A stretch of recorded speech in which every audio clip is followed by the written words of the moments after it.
All right. It's Saturday, fucking finally, I guess. Right. How are you doing? I hope you're doing well. I'm okay. I'm pretty okay. Now, because I wasn't that okay yesterday. But that doesn't matter, you know? What matters is now. And now I'm here to watch some shit with you and share opinions and, I don't know, just chat, I guess. You know, it's in the fucking category anyway. Um, what do we start with though? Do we watch first or do we like wait, first of all, that's what you were listening to. So, credits, whatever. Really appreciate it. And yeah. The problem with Yoshi P, an honest critique. So, yeah, as you understand, I was interested immediately. And so I kept it to watch it with you on Saturday. So today, that was also a very interesting video. Like, I generally appreciate Muta and his efforts. Anyway, that's neither here nor there. Um, oh, by the way, I feel like I should say, because I haven't said it in a very long time, that, I'm not looking to have an echo chamber. I'm not looking to be controversial only for the sake of being controversial or something with my opinions. But, I'm just expressing myself usually. Feel free to correct me if I say something really stupid or dumb or whatever. Like, just call me out if I say something weird, and give me a chance to also like maybe like explain it, explain my point of view if you do so, And if you don't, and you're just like not interested in discourse, that's fine too. But then I also uh, will stick to my guns, right? But yeah, you're allowed to express your opinions here, even if it's like completely just against what I'm saying in the moment. And yeah, I'm also ready to hear you out, I guess. And what spared this little disclaimer, I guess, is that for the for the past week, for the past week, my channel on YouTube, my little small precious channel that is basically nothing more than an archive of my streams, um, has been struggling for its life. It's been going like so. It was like 45 subscribers, 46 subscribers, 47 subscribers. I think I saw a 48 subscriber at one point. Then it was like 47 again, 46, and then now it's 45. And I'm like, hey, maybe there are people who, they hear me out. And then they go, oh, fuck that, I'm unsubscribing. Without literally just contributing anything to it, which, that's your prerogative. You can do that. But it did make me feel like I should say, more on stream than on YouTube, though, if you don't mind, because I'm here, I'm live, so it's easier for both of us, rather than like going into debates on the comment sections or whatever. Just go on, and even if it's like for a past thing that you watched on my channel or whatever, you can just come and say, hey. On this video, you said something that I don't like. Why did you say it? And I'll just, I'll just go with it. What no matter what it is, just ask me anything. Like come at me with anything, I don't have a problem. I promise I don't bite. um Not even slightly. Okay, maybe I bite a little. Okay, sometimes I will also like um go into a bit of satire or a little bit of like, you know poking fun, and even of myself or of things that I support or I say sometimes. I think that's fair enough, especially on Twitch or YouTube. And just be civil. What else? What else? What else I have to say about that stuff? I don't know. Like in my mind, I had preferred like such a nice and smooth fucking intro, but it never works. It just fucking never works on Twitch. It's just amazing. I'll just go on and I'm like, what? How do I say this? How do I make this fucking intro work? And then I just say words, I guess. I don't know. I'm sipping some chocolate. Sorry, one sec. Mm, nice. Um, what is it? Oh, so for example, and you know what? This whole thing, it also spurred from the fact that I noticed the drop of those subscribers when I published my previous stream, like my literally previous stream, which was about some gossip about my guild and everything and Guild Wars. And I'm so curious what people may have found, um, like being there, sitting there, and going like, "That does it. I'm unsubscribing." And I was curious about that, like and so I thought, hey, if it was like something I said that in jest or whatever, just come at me, you know, confront me, and I shall give you an honorable duel. Yeah, I think it's fair enough. What else? And also, don't mistake what I'm saying. When I say poking fun and being humorous or satire, or having a bit of satire in there, don't mistake that for me saying, "Oh, I was just joking." No, no, no. It's not the same thing. I will stand my ground in my opinions until and in my experiences until somebody like just shows me better, or just informs me more or schools me on a subject.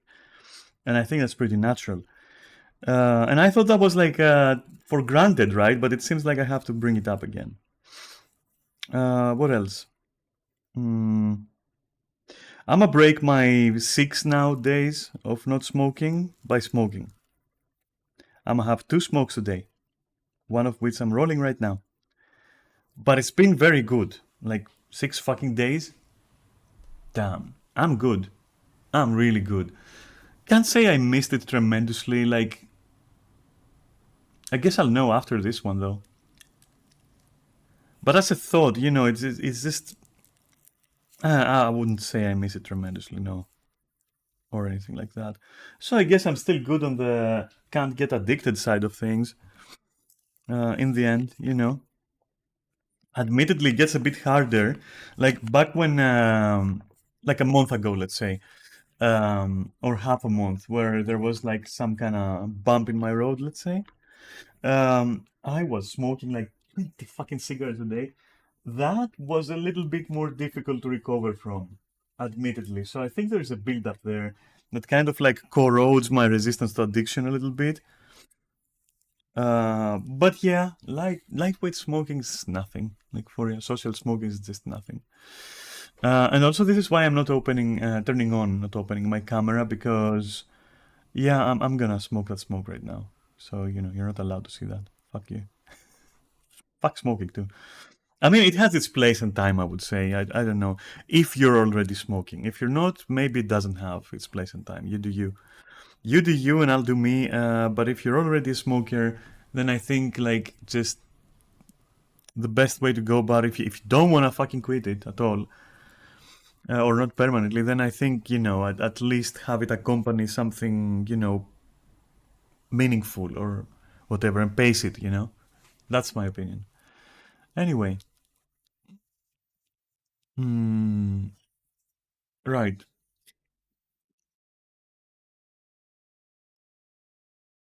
No, I won't say I missed it tremendously. It's like,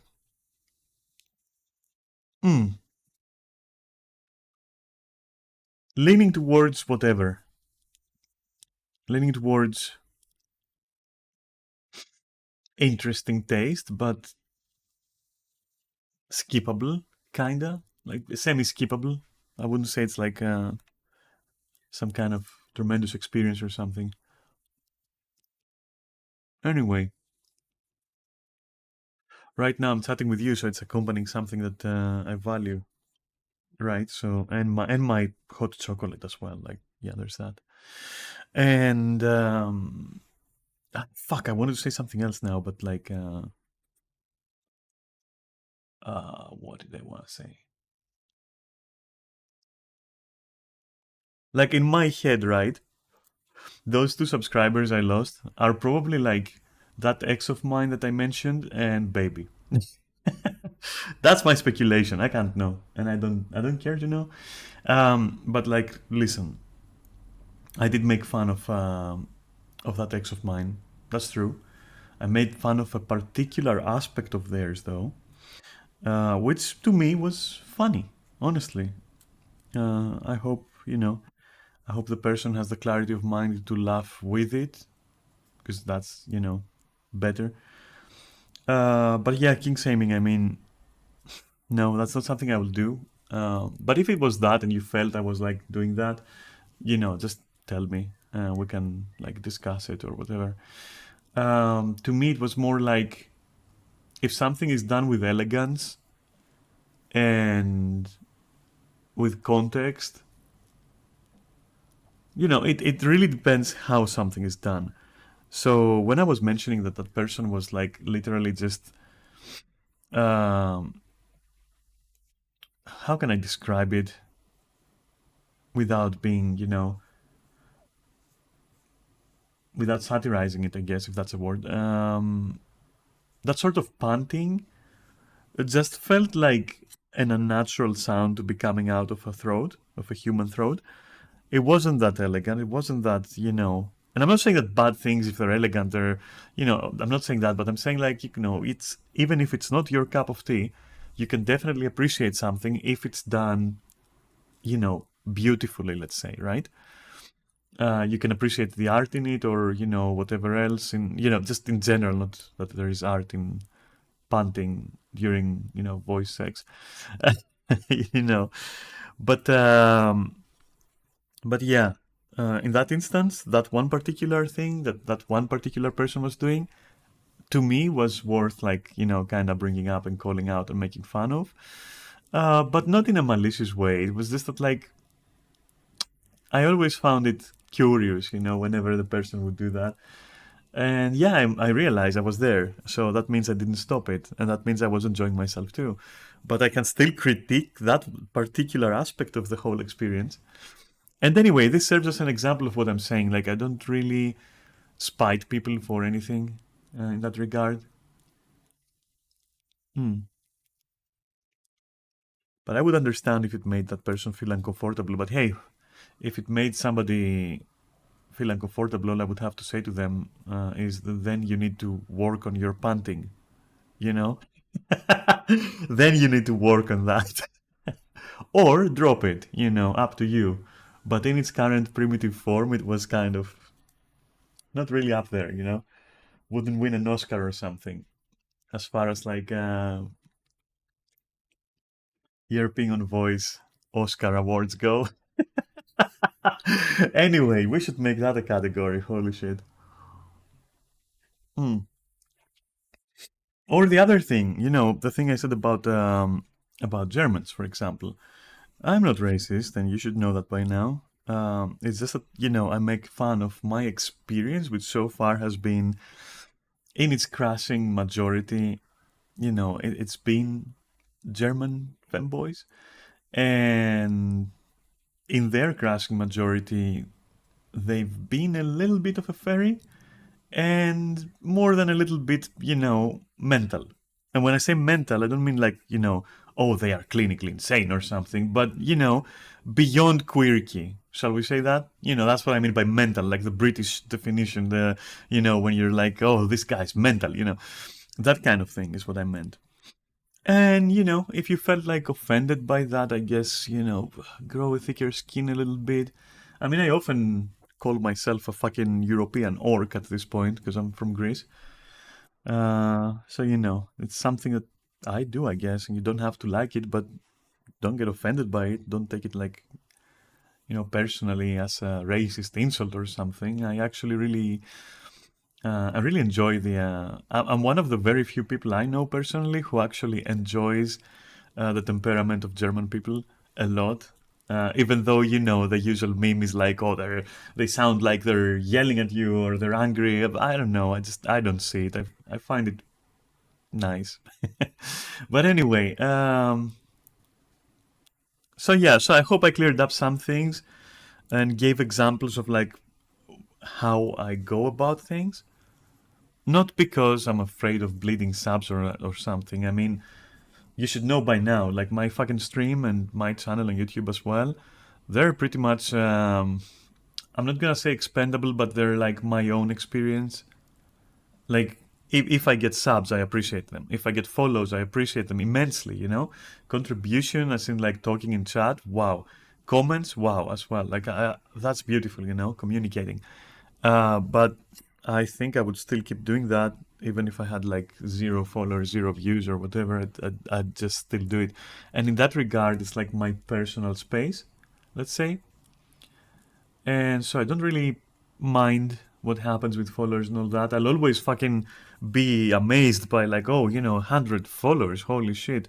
You know, 40 subscribers, over 40 subscribers, that's fucking dream for me, you know? I don't even know what you guys find in me, to be honest. Because I know I can be, sometimes I can be controversial or, you know, I can have opinions. I can be very opinionated, you know, and stubborn. And I'm not always entertaining. And, you know, it's a very basic stream. So, anyway, you get it. It's like, yeah, I really appreciate it. And I don't even know what you see in me. But at the same time, I have to say, you know, the only reason I'm bringing this up isn't because of numbers going up and down, but rather I like to be okay with people, you know? I like to be okay with people. Believe it or not. Like, believe it or not, I like to be okay with people. I do care to a degree, to a healthy degree. Even if it's you guys, you know, you plebe, you fucking plebeians. Just joking. But you know, that's what, you know, when I say even if it's you, I don't mean it in a derogatory manner, but like, even if it's just views on, you know, an audience on a streaming platform or, you know, on YouTube or something, it's fine. I like to be okay with people. That's what I'm trying to say.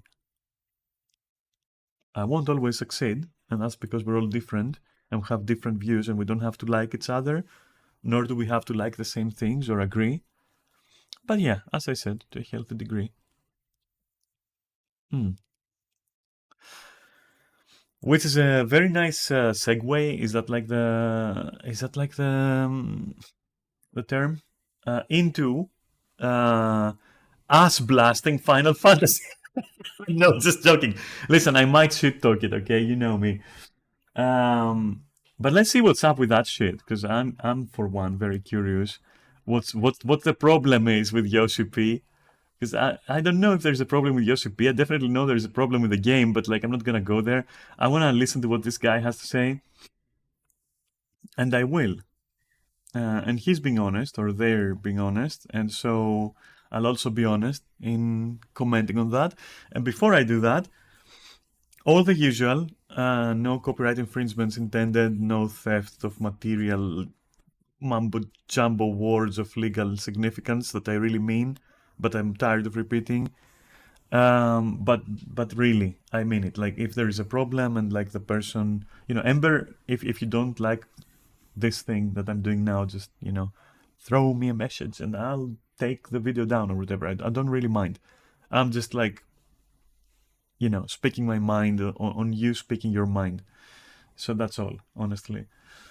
Um, and so let me just check what the fuck a sound is like. Let me see this shit. I think that I've fallen out of love with Final Fantasy XIV. Now, I know what you're thinking. This is going to be another video essay. It seems good on the, you know, on the gauges on my left there in OBS. I'm trusting it's good for you too. And let me also see if... About how terrible Dawntrail is, right? No, not exactly. Because my moment of realization... So it tells me that you're not hearing it through my speakers. That's what it says. So let me experiment a bit more. Because I think I can just not mute myself and then I will only have to pause. I think that I've fallen out of love with Final Fantasy XIV. Now, I know what you're thinking. This is going to be another Oh, wait. Maybe here? video essay about how terrible Dawntrail is, right? No, not exactly. Because my moment of realization... Yeah, okay, we're good. Awesome.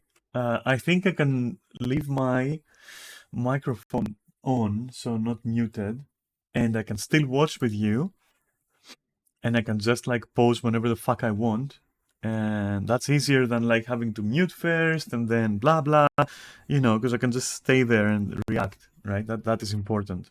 That's an upgrade. Man, I say what you want, but I do love NVIDIA Broadcast. I really do. Damn, that's a long fucking smoke, isn't it? So okay, all right, let's start this. I am so curious. I think that I've fallen out of love with Final Fantasy XIV. Interesting start. Yeah, it's okay. Remember, just like Hayes taught you, it's okay for that to happen, and you can fall in love with it again. Any game, So starting like that is interesting, because it's a bit reserved. Like, Anyway, all right, let's move on. Now, I know what you're thinking. This is going to be another video essay about how terrible Dawntrail is, right? No, not exactly, because my moment of realization wasn't in the middle of a cooking competition with Wukla. Already sounds a bit apologetic. Like, my dude, don't try to preemptively apologize if you just have a critique. You did say it's an honest critique, right? You warned us. We can take it. We're big kids. We can take it. Hi, Neris. We can take it. Mod. As a matter of fact, it wasn't even while I was playing Final Fantasy XIV. It was while I was playing Final Fantasy XVI that the spell finally broke. Yeah. Yes, that is true. That is why you should be trying other things, That's why you should be trying other things. It's simple as that. Like, if you're constantly terminally logged into Final Fantasy, how will you experience other things, And other things will give you perspective. I think Ember may be having some kind of ascension here, and I'm in for it. Let's see. I want to make one thing clear. I'm a normal guy, I have a normal job, a budding independent business, a couple of dogs. I don't have a ton of time to play video games, let alone make videos for this channel. Thus, in order to avoid wasting my limited time, I don't buy games that I don't scrutinize heavily first, and I certainly don't appreciate when games disrespect what little time I have. Final Fantasy XVI was one of the few games that I've ever purchased on faith alone. Faith that was found. Yeah, that's a big mistake. Unless you're a die-hard fan, like literally you have like 50 pluses of a game, and you have like the characters plastered all over your walls, and you're like literally oozing with enthusiasm, and you're like literally just gone mentally. Don't just order on faith, don't pre-order on faith. Like, it's, I say so, but at the same time, if I see Dead Space 2 remake, I'm gonna pre-order that faster than, I don't know, find a fast example and use that. So it's a bit, that's why I say if you're not a fucking die-hard fan of something, Neri says, so me and Souls games, Uwu. JK, even those I can be critical about. Yeah, it's important to be critical about stuff. Founded in my experience with Final Fantasy XIV, which at the time of 16's release, I would have considered both the best MMORPG on the market and the best narrative in a video game. Oh my god. Get over yourself. Not you, but like, not you, Ember, but like everyone believing this. Just read a book. Go to a fucking library and start borrowing books and read them, and then Final Fantasy and many other games and Guild Wars and everything and World of Warcraft, everything will seem much more regular. Not bad, but regular. Because let me tell you this, if you go through the story of Final Fantasy XIV and it hits you like a fucking revelation of art and storytelling, that's only because you are probably uncultured or uneducated when it comes to, literature. I'm gonna die on that hill, sorry. That, like, if you dislike that opinion, it's okay. But that one's not gonna change, I'm sorry. Yeah. I know, that's a bold claim, but Shadowbringers was really that good. For those of you who are uninitiated, 14 and 16 are both Wait, he immediately goes to, or they immediately go into Shadowbringers. Interesting. Shadowbringers is the best. Like, to me, not the best in general, but the best Final Fantasy XIV had to offer, in my opinion. It was the best story arc, in my opinion. Like, it's been a steady decline from there on. It was a steady decline from there on, honestly. And even Shadowbringers, even though it was peak for Final Fantasy and indeed a very nice story, a very enjoyable story, let's not fucking joke around the fact that it's still just a regular anime story arc. Yeah. So, but it was peak, and it's interesting that the person says that, because in general, I think a lot of people are being nostalgic and remembering Shadowbringers or Heavensward and saying like, oh yeah, Final Fantasy is amazing, but they're disregarding that Final Fantasy is more than that now, and its legacy, its story contains gems like fucking Yon Trail. So if you're criticizing as a whole and people ask you, what's your opinion of Final Fantasy story? You would be dishonest if you just answered based on like your favorite 10% of the story, your favorite 25% of the story. You know, that would be disingenuous. All in all, right now, with the expansions that are out and everything that's been done and said, I'd say it's a weak story right now, and definitely regurgitated as fuck by Yon Trail. Products of Creative Studio 3, or as it was once called, Creative Business Unit 3, so it shouldn't come as a surprise to any of you that the two games bear more than a few similarities. In fact, Yes, it comes no surprise to me that a Final Fantasy game bears similarities to another Final Fantasy game, considering they're literally regurgitating the same shit over and over in single player, MMO, in classes, in monsters, like everything is something from some other Final Fantasy. It is the most narcissistic franchise I have ever seen. And when I say narcissistic in this instance, I'm talking about, you know, loving itself way too much. Loving itself so much that it is kind of like meme worthy. To me, it's astounding how people don't criticize that. So no, it comes as no surprise, Ember. This game just regurgitates its own ideas across fucking 20 titles or something. Like, it's boring at this point. You know, what's up with the creative in the creative business unit name, right? Where did that go? Where did the creativity go? It's like these guys are locked in a cell, and when they're demanded to, like, you know, churn out a new game, they're like, okay, what can we be inspired from? And, you know, Yoshi looks at them and goes like, I hope that's a rhetoric question. And just throws at them piles and piles of fucking Final Fantasy games. And they're like, find something from there and use it. Like that's how I feel Final Fantasy games are made at this point. And especially, that's how I feel Final Fantasy XIV's story and elements and props and models and enemies and bosses, that's how they go. In fact, they're alarmingly similar in almost every way outside of fidelity, and of course one being an MMORPG and the other being a single-player game.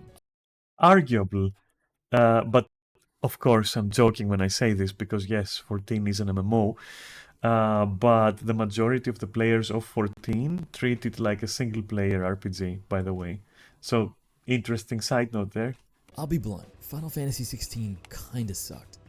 Yes, it sucked. Yes, it fucking sucked, thank you. Acknowledge that the visuals are gorgeous and that the music is wonderful, even if it is just Eureka.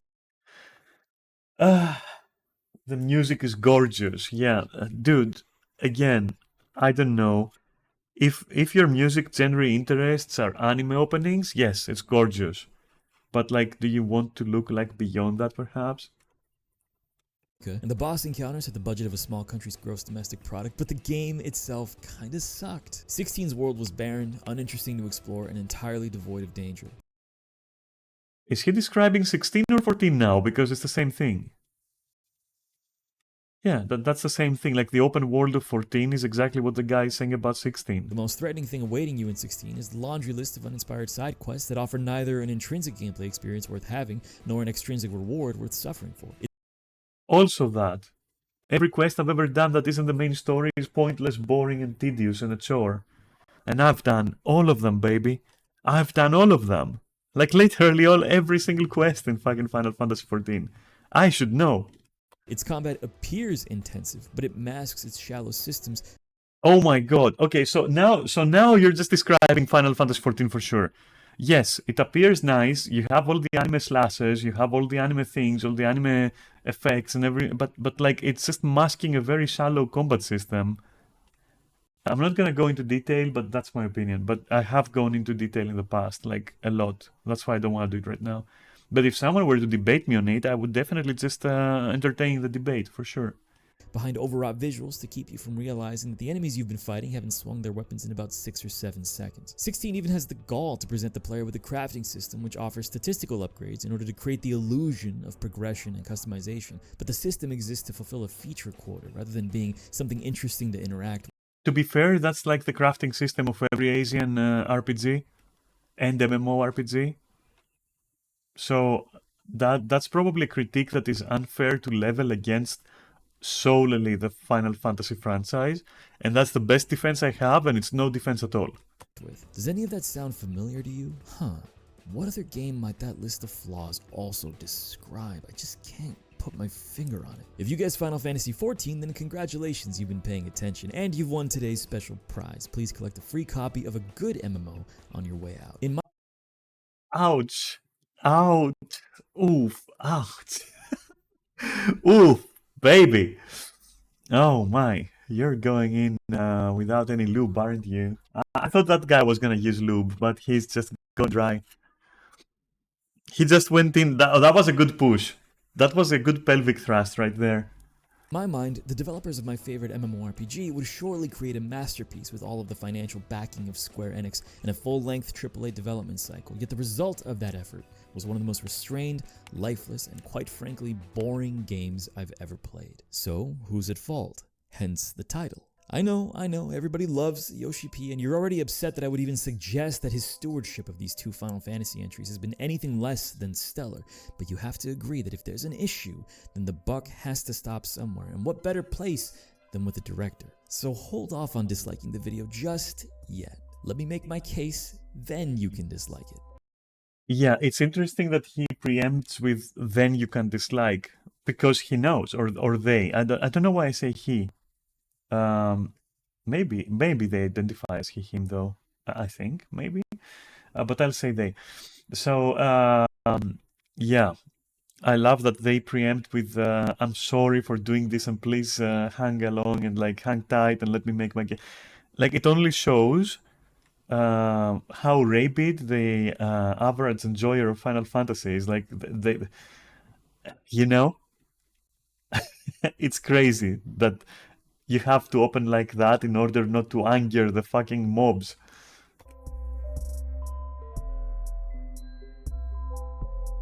Let's talk about the culture of fear that defines Creative Studio 3's game design philosophy. A few years ago, NoClip released a documentary about Final Fantasy XIV's disastrous launch and its eventual recovery from the brink with the leadership of Naoki Yoshida. You've all seen it. I'd even wager that some of you who are watching this in front of a live audience right now shamelessly re-uploaded it to your channels. It was an inspiring story of determination, unbridled passion, and draconian micromanagement, which led to the development of one of the most successful MMORPGs ever made. When I watched it, however, I was struck by one particular scene during Yoshida's interview. I will paraphrase. Basically, Yoshi P claimed to have implemented a system of task micromanagement which tracked an individual employee's job down to the minute. You can imagine that such a system would be necessary when attempting to rebuild an MMO in 18 months. The results, of course, speak for themselves, but I could never let go of that quote. Why would anyone want to work under those conditions? Well, thank goodness they aren't doing that anymore. But do we know that? Are we sure that Yoshi P has loosened his grip in the last 10 years that he's helmed Square Enix's flagship live service game? While I would assume that working conditions have changed at the studio, only the people on the inside can say for certain. Either way, I can't shake the feeling that the specter of those grueling 18 months is hanging over Creative Studio 3 to this day, despite all of its success, dictating how they make video games. Consider the way that both 14 and 16 treat their own combat systems. No one would disagree that both of these titles are narrative driven, but there is a sense that Creative Studio 3 is ashamed of the fact that they have to interrupt their storytelling with obligatory combat encounters. 14 is an absurdly easy game in nearly every respect, sequestering its truly difficult content as far away from players as possible in order to ensure that story progression cannot be impeded by gameplay. Damn. That was a gentle thrust. Okay. Alright. Yeah, okay, that was, you know what? That is completely honest and very well worded. And yeah, it's true. To experience 14's current Savage tier, one has to play through over 200 hours of story, which is composed almost entirely of stinted cutscenes with sparse gameplay along the way. What gameplay challenges do exist are nearly impossible to fail, which makes them feel trivial and unrewarding. This is a problem that persists into the level cap. During Endwalker 6.2 patch cycle, Yoshida himself talked about falling asleep during an expert dungeon, an experience that I've had throughout Dawntrail and Final Fantasy XVI. Despite boasting A transcription of Naoki Yoshi Yoshida said at PAX. In terms of battle mechanics, they tend to be very similar. Yes, they do, because you're regurgitating. Some people may feel that it's very repetitive. Yeah, except the people who are fucking, who would fucking snort your farts if you put them in a bottle, Yoshi. For some players like me, I kind of get sleepy because it's repetitive. So then why do you do it? We rarely fall asleep when we play games and we're really into it. I'm trying to see if I can spice it up a little and bring the excitement back. Well, it's been you had numerous chances. 2 expansions, you motherfucker, over 4 years. That said, I do want to advise you when I talk about something like this. I know some people might get a knee-jerk reaction of, oh no, Yoshida is going to make everything difficult again. Yes, because that's what you're doing. Because that's what you've been doing, you fucking hypocrite. For the most part, we're not trying to trouble people. We're trying not to make your life difficult.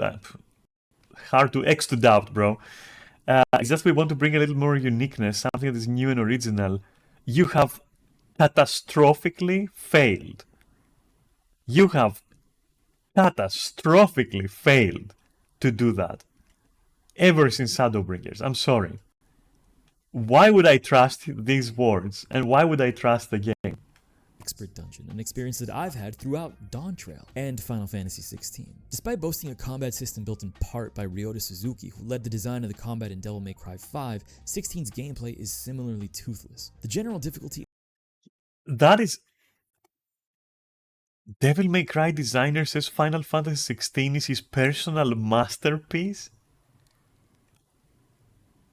Lamentable. Genuinely lamentable. That is genuinely lamentable and disrespectful to your previous work, which is beloved for very good reasons. Holy shit, is that an L take? Whoa! I didn't know that! Ooh! Oh boy! That... Hey Suzuki, blink twice if you need help, man. We'll do what we can. Of the combat in Devil May Cry 5, 16's gameplay is similarly toothless. The general difficulty is extremely low, with enemies of every variety, from your standard spider in a forest to an S-rank humpmark, offering little to no threat throughout the course of the campaign, which, by the way, must be completed in order to access Final Fantasy.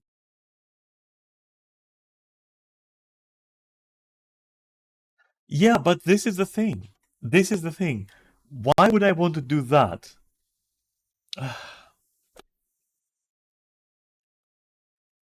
It's the same as Dragon Age. The Veil card, specifically. It's the same thing. Dude, why would I want to do that if your difficulty consists of just, add another billion hit points to every enemy and make them hit harder, and there you go. While at the same time, the core combat is just bleh. Fantasy mode, which increases the difficulty to a more acceptable level. Again, push the good stuff as far away as possible. Funny enough, And this is also my problem with Savage and normal difficulties, and generally my issue with like having difficulty settings in MMOs. Like, you have the normal raid, but you also have the Savage raid. To be fair, in Savage, some mechanics change. Yes, that is true. But in reality, what it is clusterfucks of mechanics which one-shot you and fucking body check you. Now, a lot of people, or some people, not a lot, some people, do report, or did say to me, they did say to me when we've talked that recent raids feel softer, as in there aren't that many body checks and all that, but you know what? I've watched a couple of streams, including my friend Kaori's stream, and yeah, there are still like very much a lot of body checks everywhere. So I don't know. I would suspect this is because to people who are used to it and fucking vibe to that fucking thing, Dawntrail will appear softer. Whereas to a casual player like myself, it still appears like a fucking hellscape of one-shot wipes. So, and personal responsibility through the roof. So at that point, wow, okay. But yeah, you get the perspective and what I'm trying to say. You can actually decrease 16's difficulty further by wearing the timely rings, which trivialize combat mechanisms such as using Torgal's abilities or dodging enemy attacks or even performing combos. These accessories are optional, of course, but they're emblematic of Creative Studio 3's fear that a player will be unable to overcome a gameplay challenge. My dudes, if you have to introduce magical items that make you OP, perhaps you need to look at like why your core combat fails to the point where you need to be OP to actually, have a chill time with the game. Not a dull time, but a chill time and fun. Not dull, not tedious, not chore-like, Because it's not a matter of skill of a player, it's not a skill issue. If combat is boring to you and it's like 50,000 hit points on an enemy, or like it's mechanic after mechanic after mechanic that can wipe you, instantly resetting the encounter every single time, oh god, I have so much to say that I'm getting brain fog because of how much I have to say, and not wanting to say it because I've said it before, in pieces, but also as a whole, across like maybe 20 of my streams at this point.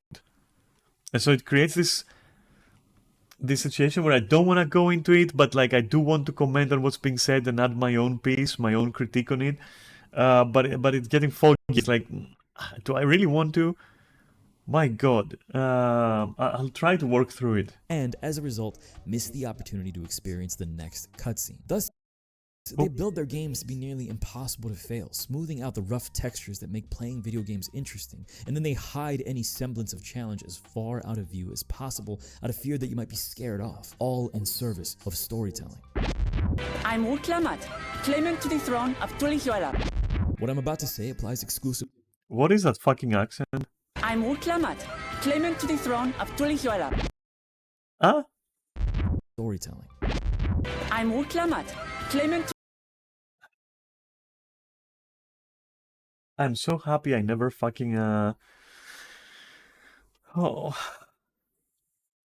I understand why some people have voice acting in Japanese and then they keep the text in English. I now fully understand, though I have no idea if this is better in Japanese.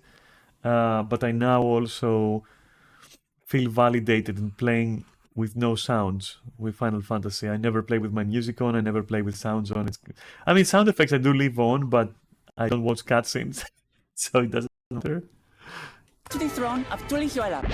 What I'm about to say applies exclusively to 14. Creative Studio 3 demonstrates more of that paralyzing fear of failure in the delivery of its content offerings. Expansions are a strict template upon which an identical experience is built. Yes. Yes. I was wondering if he was going to follow up with that statement, but yes, even the expansions themselves at this point are regurgitated. Like, literally, I have this feeling that people who are enjoying Final Fantasy now, no offense, okay? It's just my feeling, my sensation, let's say, my suspicion. People who enjoy it genuinely just haven't had the chance to experience more than one expansion. Hot take. But yeah, I think that's what it is. And the same with raiding. They probably haven't had the experience of like, not 12 fights, but like 24 fights, or, God forbid, 36. Because you're gonna start having issues, severe issues. Of course, there's always going to be those who don't have a problem and vibe exactly to that formula, and that's fine, But then we also go into the problems of, do they really vibe to that? Because most of the players just fucking hang out and use an ERP with each other. So, there is so much to say. There is so much to say about this. Oh my god. By refusing to innovate or to introduce new kinds of content or to even reinvent dated systems. Listen, introducing new kinds of content I don't trust Square Enix. I don't trust Yoshi P to do that because whenever he's tried to do that with his team, we get stuff like fucking Criterion Dungeons, which is like, we have to be creative, guys. Okay, what are we gonna do? Let's regurgitate something, uh, in a slightly different way and introduce it. Like that's the peak of their fucking creativity right now. Hot take. You know what Final Fantasy XIV should have been? Telltale style of game. That's what it should have been with quick time events. That's what it should have been. A story-driven Telltale game. You know what? I probably would liked it. I probably would play that. Honestly, I would probably play that. Stream gaming. Oh, hey, is that you? Could it be? What the fuck? Zai? Could it be? Could it really be? Or are you somebody else? Damn, it's you, isn't it?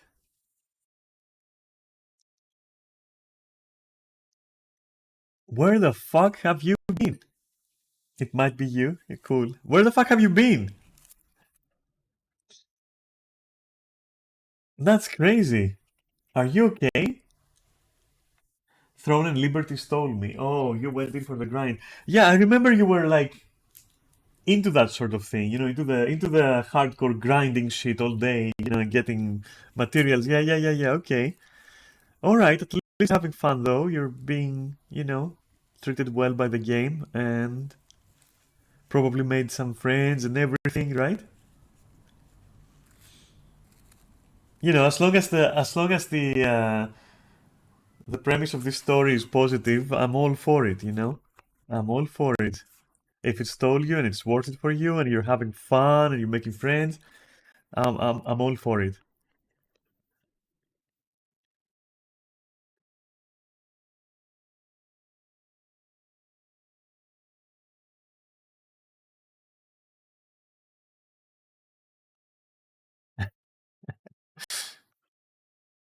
Anyway, I hope that's what it is. Yeah, part of the leadership in a hardcore PvP guild at the moment. It's a busy schedule. Yeah, that's cool. That is really cool. Nice. Very nice, honestly. I mean, up and down, Zai. Up and down. Up and down and far and short and all over the place, really. With everything in my life right now.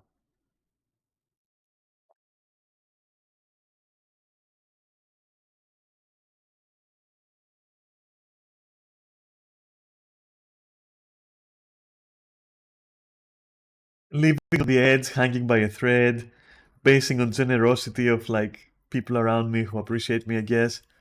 Um, Looking to make things better. Probably looking up, probably soon. We'll see. Probably moving as well soon ish. Because that shit kind of like progressed. But yeah, it's been all over the place.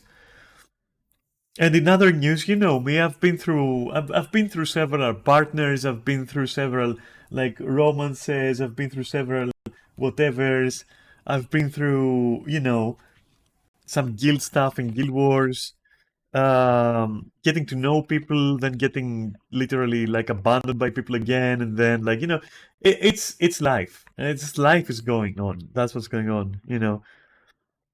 Life while no lifing is what's going on.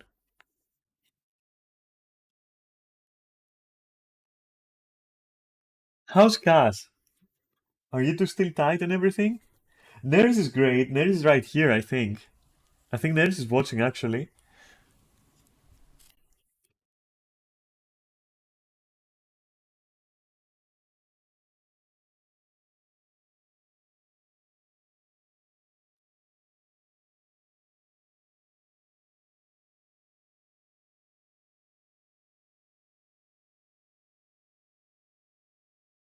Oh damn! Escaped? Alright, cool.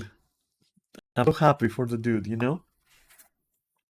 I'm happy for the dude.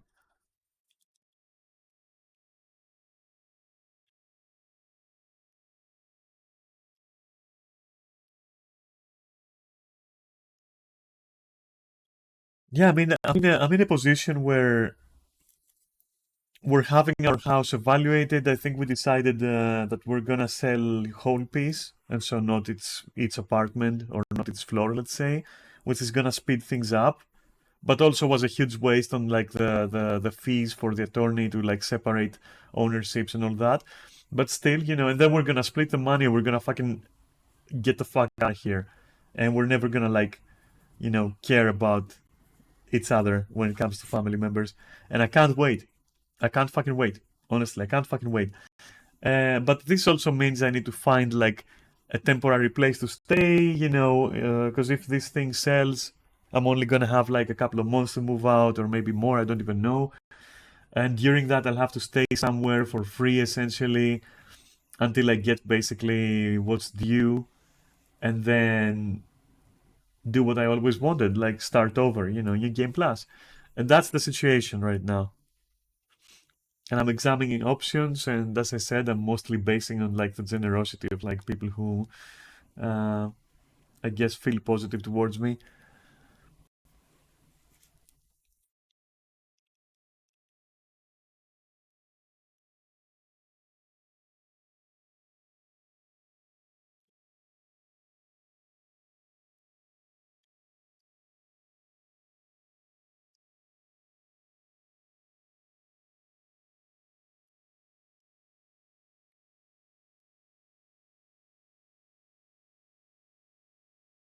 I'm gonna meet with Paris and Kat soon, I guess. So with Ethan and Alex, if you don't remember their actual names, I'll say their Final Fantasy names, Ethan and Alex. I'm gonna meet with those guys soon. I suppose they're taking out for a parting night eventually. That's the plan, kinda. Yeah, I mean, it's been a lot. It's been really a lot, and I assume there's been a lot for you too, It's not stuff we can exchange casually over a stream, I think, unless we just sit down and really dedicate the whole stream to it or something. But I'm glad to hear that both you and Cass are in a good place.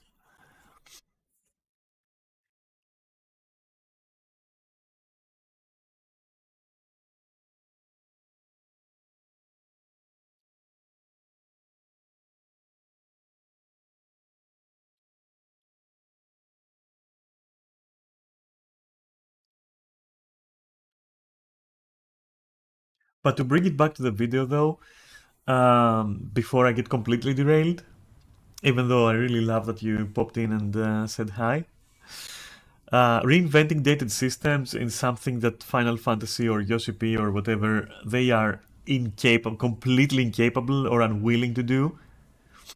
Um, MMOs in general suffer from the museum syndrome, where, if they publish something, that's it. It's frozen in time, it's there forever, that's it. And the worst offender is actually being behind Final Fantasy when it comes to it.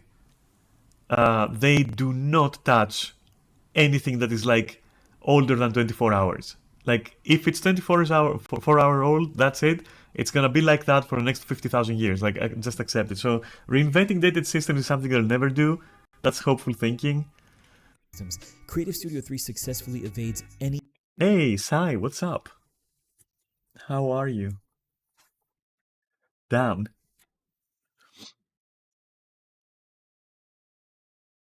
I'm having a session of my favorite pastime, shitting all over Final Fantasy.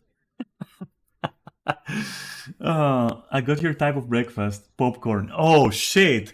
Now I want popcorn too. But you know what the problem is? I ate so much popcorn that um yeah, don't eat too much popcorn.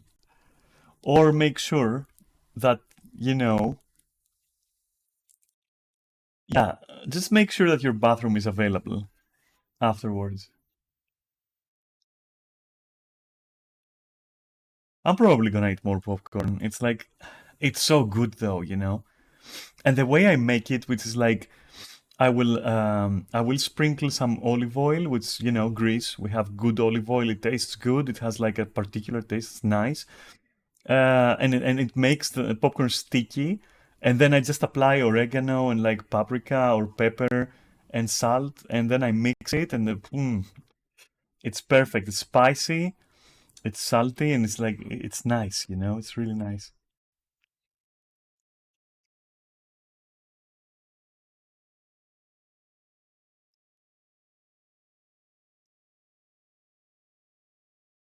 I didn't know you were listening in last night. I saw you were muted, and I thought you were BRB or something, but apparently no, you were just spying on my conversation about popcorn and its effects on the digestive system. You were back? Damn. Stealthy as fuck. Let's keep watching though. Any possible crisis while also circumventing. It was when you were back. I swear to God, I thought you were muted and away. But you know what? Whatever. We have that familiarity between us now. It's okay. Now we have that familiarity between us. It's okay. All potential to provide their paying customers with interesting experiences. Unless they're building a mobile game, of course. In that case, pull out all the stops. The worlds that Creative Studio 3 creates are always beautifully rendered, yet painfully constrained and completely lacking in any sense of danger or It's not that they just lack any sense of danger. They lack everything. They're set pieces. They're like drawings, you know? They're like 3D drawings. The whole world of Final Fantasy feels dead. But not dead in a, you know, poetic way or an interesting way, like Dark Souls, Grimdark or whatever. They are just soulless. They're soulless set pieces, which, yeah, they do have some locations that are interesting to look at. But no, they feel like devoid of life. discovery. As I began my journey with 16, I immediately recognized the map design as identical to 14's, which gave me some pause because it reminded me specifically of A Realm Reborn. Consider the marshes just south of Martha's Rest. There were moments when traversing the environment and I would see an objective across a river, but because of the restrictive map design, I would be unable to reach it without taking an unnatural detour. It felt completely unintuitive to have to circumnavigate terrain which appeared traversable. Then I remembered that as a hallmark of Yes, so much yes. This describes my experience with Final Fantasy's open world as well. 14's early world design. One of the first negative impressions I had of Final Fantasy XIV was when I realized how segmented Limsa Lominsa was. Also, yes, that completely broke my immersion.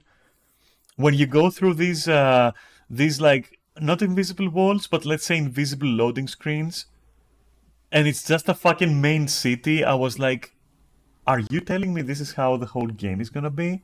Is that how they're separating territories and areas? And even though, of course, it becomes more generous throughout the expansions, it retains a lot of it, even in Yon Trail. Not to mention the rest of the areas in which A Realm Reborn takes place. The world provides the illusion of a playable space, but the map reveals how small that space truly is. Ultimately, I forgave the game for this flaw, chalking it up to the technical limitations of the PlayStation 3, but when I laid eyes on this, I began to wonder whether or not technical limitations were the culprit after all. What is the reason to continue design? So here's the thing. Square Enix is always, and a lot of other companies as well, they're always gonna say, oh, this is impossible because of technical reasons. It's impossible because of technical reasons, of course. And then, once demand is high for it, they go like, oh, next patch, yeah, we're changing that. Like, fuck you, dude, really. It's just that they have this philosophy. It's not technical limitations. Though, in Final Fantasy's case, in some regards, okay, it was exactly because they wanted to retain compatibility with like PlayStation 3 for the longest fucking time ever, which was absurd. And that in and on itself, while it explains why some limitations were there, it doesn't explain why they imposed that limitation on themselves and stuck to it until the second coming of our fucking Lord, okay? So either way, it's an F. It's like it's a huge L.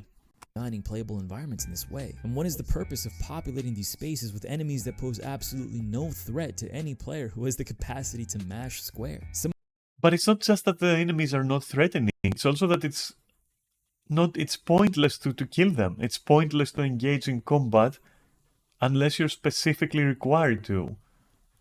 Like, it's not fun to kill stuff. It's not fun. In Final Fantasy, it's not fun to go in the open world and find mobs to kill because the rewards are nothing, first of all, and the experience is just painfully mediocre. And the impact of combat is also just not there. Some of the most memorable moments that I've ever It doesn't have this. There's a reason why, for example, in Elden Ring, I will go out of my way to just kill stuff. It's because I enjoy killing stuff in the open world in Elden Ring, right? I don't only go for the bosses, I also just kill small people. Wow, that sounded wrong. The sand people. But no, like, fucking Anakin over there. But that's not what I meant. What I meant is like, there is no incentive or satisfaction to be had, hey Mel, from engaging in combat with random mobs. They're not gonna drop anything interesting. There's nothing there.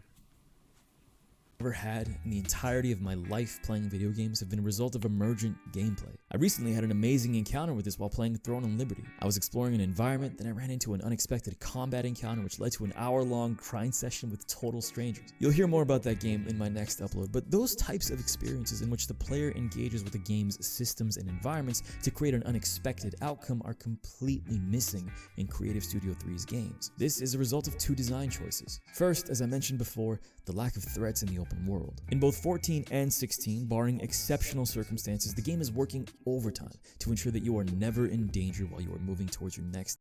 You know what else I'm gonna add to this? Which I think that I wonder if Ember is gonna say that. There's another issue. If you're in the open world, even the enemy density and the ramp up in threat will stop you. So, for example, you're encouraged to not go for lots of mobs in open world because they will overwhelm you. It's a little bit like, how can I explain it? You roam in open world in Final Fantasy, right? You see one creature, and you're like, okay, should I engage? And then you're thinking the combat system is just not incentivizing me enough to do that. The drops also not incentivizing at all, not motivating at all. How the enemies respond to what I'm doing, as a side note, unless you're a blue mage, feels like nothing, like a nothing burger. And then the game also tells you if you engage more than 3 mobs at once, they will very likely overwhelm you. But not in an interesting way. They're just gonna like be dealing much more damage than your hit points can fucking, soak. That's something I noticed. And it annoyed me very much. And it becomes especially apparent if you're trying, like, the best example to experience what I'm saying right now is to go on Final Fantasy, find a Fade, sink down to it, and try to solo it as a DPS. And this will give you exactly the kind of like thing I'm talking about. So there is a ramp up there where it's completely non-threatening, but if you do the things that like the developers don't want you to do, it becomes like, it will end you. That's it. And then you have to just forget doing it, Which further incentivizes you to not fucking go for combat in open world and just follow the story, or find a group and raid. Objective in the narrative. In particular, 16 has an issue with allowing the player to severely outscale the creatures in the open world, while also making it impossible for them to dismount or interrupt player movement. So you barely have to consider their existence as you run past them. If the player does decide to engage them, then the enemies usually spend most of the fight standing still, allowing you to ruin them with the same combo that you've performed hundreds of times before. 14 is similarly bland in this. Exactly. Unless, and this is what Ember is not telling you, unless you go over the threshold of an arbitrary number of monsters where you just simply cannot fucking out survive it because you don't have any real tools, you don't really have anything. You're just basically a DPS generator, and they're also DPS generators, and from there it becomes a matter of like who can fucking trade blows for longer, which means that after an amount of enemies, you just can't fucking take it. Which severely limits the enjoyment of encounters in the open world, for example, especially for a casual player. Mel says, Final Fantasy combat always felt weird to me because of this system. Yes, it's not weird, it feels bad. Let's call it as it is. It doesn't feel weird, it feels fucking bad. In this respect, with the exception of S-rank hunt marks, which boast You don't have to put it against World of Warcraft, so that I don't sound like a Guild Wars fucking fun girl. Even with World of Warcraft, you do have certain skills that will interact differently with certain enemies. You do have like your utilities. Even in World of Warcraft, you do have utilities and ways to kind of improvise and overcome, right? And in Guild Wars, I'm sorry, but Guild Wars does the best. Like you can invent ways to circumvent such difficulties on the fly, like right there and then. There is enough mobility and crowd control forms that allow you to actually survive against odds that in Final Fantasy would completely demolish you in seconds. So, and it also creates a dissonance in the narrative where you're basically this all-powerful being, because of course it's an Asian RPG, therefore your hero, your character, is a hero. They're like fucking powerhouses, and yet they get demolished by like 20 frogs. Whereas yesterday, like the last evening, they were literally fucking slaughtering and murdering gods, like literally stomping over a whole pantheon just because you studied the mechanics for 50 fucking thousand hours. Unique and deadly attacks. However, those marks are typically engaged by organized hunt trains whose sheer numbers completely trivialize the danger. Yes, here you go. They do mention it indirectly with this statement that yes, the way to do it is to then band up with like an insanely large amount of other people who are there to farm only specific monsters for specific purposes, and all you can do is like jump into that train and follow it and kill the things they kill, and that is going to trivialize any mechanics or any thread due to sheer numbers. Like you just have the DPS to bring it down, and that's it. Danger of those encounters. And second, the lack of discoverability in the open world. Throughout both games, 14 and 16 boast beautiful worlds which serve as nothing more than set dressing for their respective narratives. Oh, there we go. Thank you. There are no hidden treasures behind waterfalls, there are no destroyed barrels with crucial consumables, and there are certainly no secrets to uncover of any kind. Creative Studio 3's world design trains the player to pay as little attention to it as possible, never having to consider his or her options against a dangerous threat, never wondering if there might be something worthwhile to discover off the beaten path. Everything exists in service to the narrative, so as long as the world looks pretty and it stays out of the way of the finely crafted cutscenes, then it's a thumbs up from Yoshi P. Like I mentioned at the beginning of the video, I'm a busy guy. One night, following a 12-hour workday, I decided to sit down and play Final Fantasy 16. I gave myself about an hour of gameplay before I would get ready for bed. In that hour, I touched my controller twice, maybe? The session was mostly cutscenes, all fantastically performed, but cutscenes nonetheless. I would not say they're fantastically performed in Final Fantasy XIV. I don't know about 16, but 14, I would not call that stellar performance from the voice actors, at least in English, like the little that I've seen, which made me not ever want to fucking watch a single ever cutscene again. So I don't know about 16, but 14, like, yeah, no, it's just, yeah, nah. Nonetheless, I remember putting my controller down and going to bed having done virtually nothing in that session. Then yeah, that's also a feeling that I was getting. Like outside the story in 14, that you just do nothing. This like unless you're raiding, hardcore raiding, or midcore. No, not even midcore, because midcore would insinuate that you're only doing it like once a week or twice a week, right? Which means that you're paying a subscription for a total of like 4 to 6 hours of gameplay if you've done the story, which you will do because you can't avoid that. Right, and your other hours in the week are just wasted, are free money for Yoshi. It's free money for Yoshi. And I came back the next night, and guess what? The same thing. More cutscenes and almost no gameplay. I began to notice a pattern, which I realized had started as far back as my introduction to Final Fantasy XIV, almost 6 years prior. Creative Studio 3 has a terrible habit of stripping away the player's agency in the story that they're so desperate to tell. At every turn in both 14 and 16, control is ripped out of your hands, turning you into a passive observer rather than an active participant in the game. This game design habit has only worsened in 14 with the release of Dawntrail. Attempting to play through the expansion story in 1 or 2 hour intervals like any regular person with a regular schedule was torture. Like off-the-books CIA black site torture. Thank you. The only conclusion that I can reasonably come to is that no one at Creative Studio That is true. I'm pretty sure that they barely. I'm pretty sure that they barely fucking care.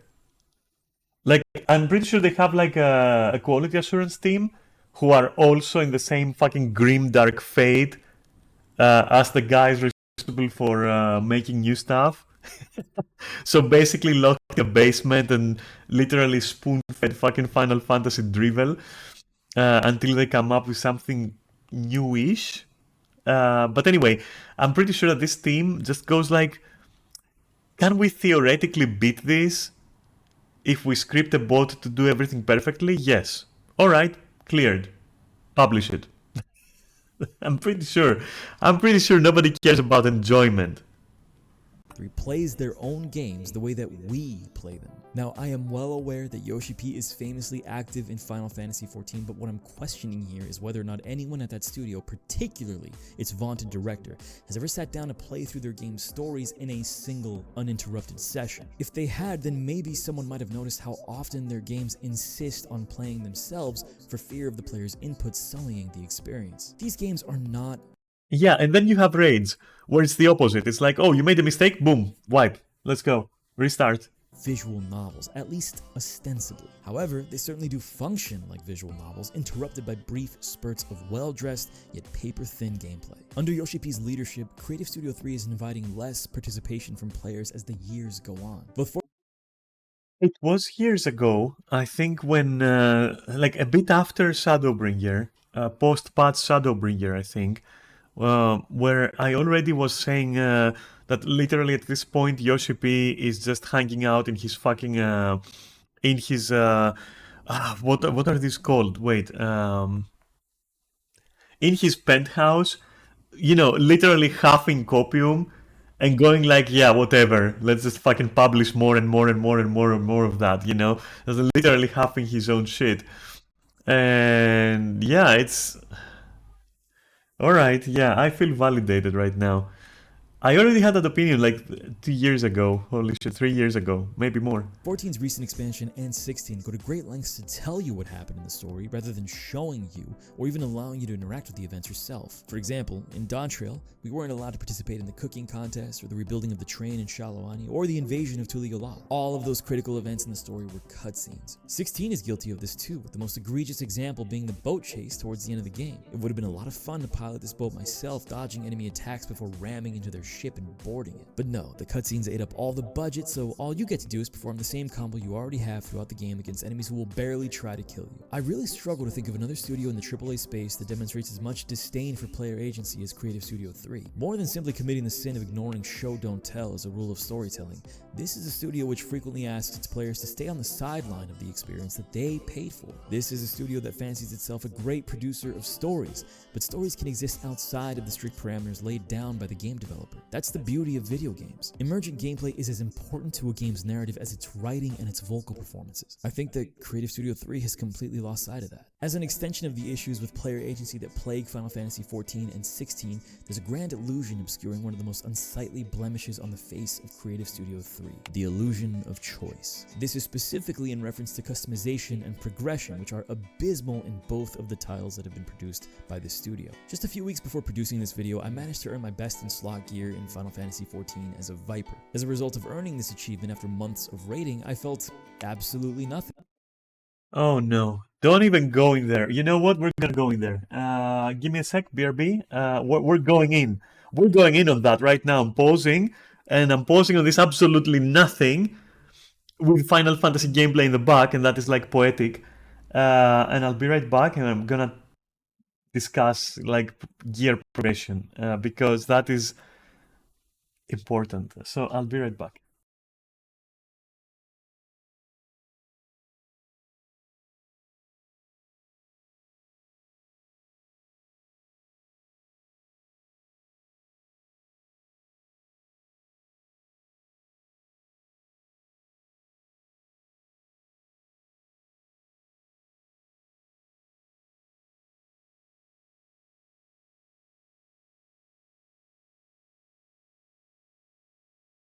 All right, so hot take here.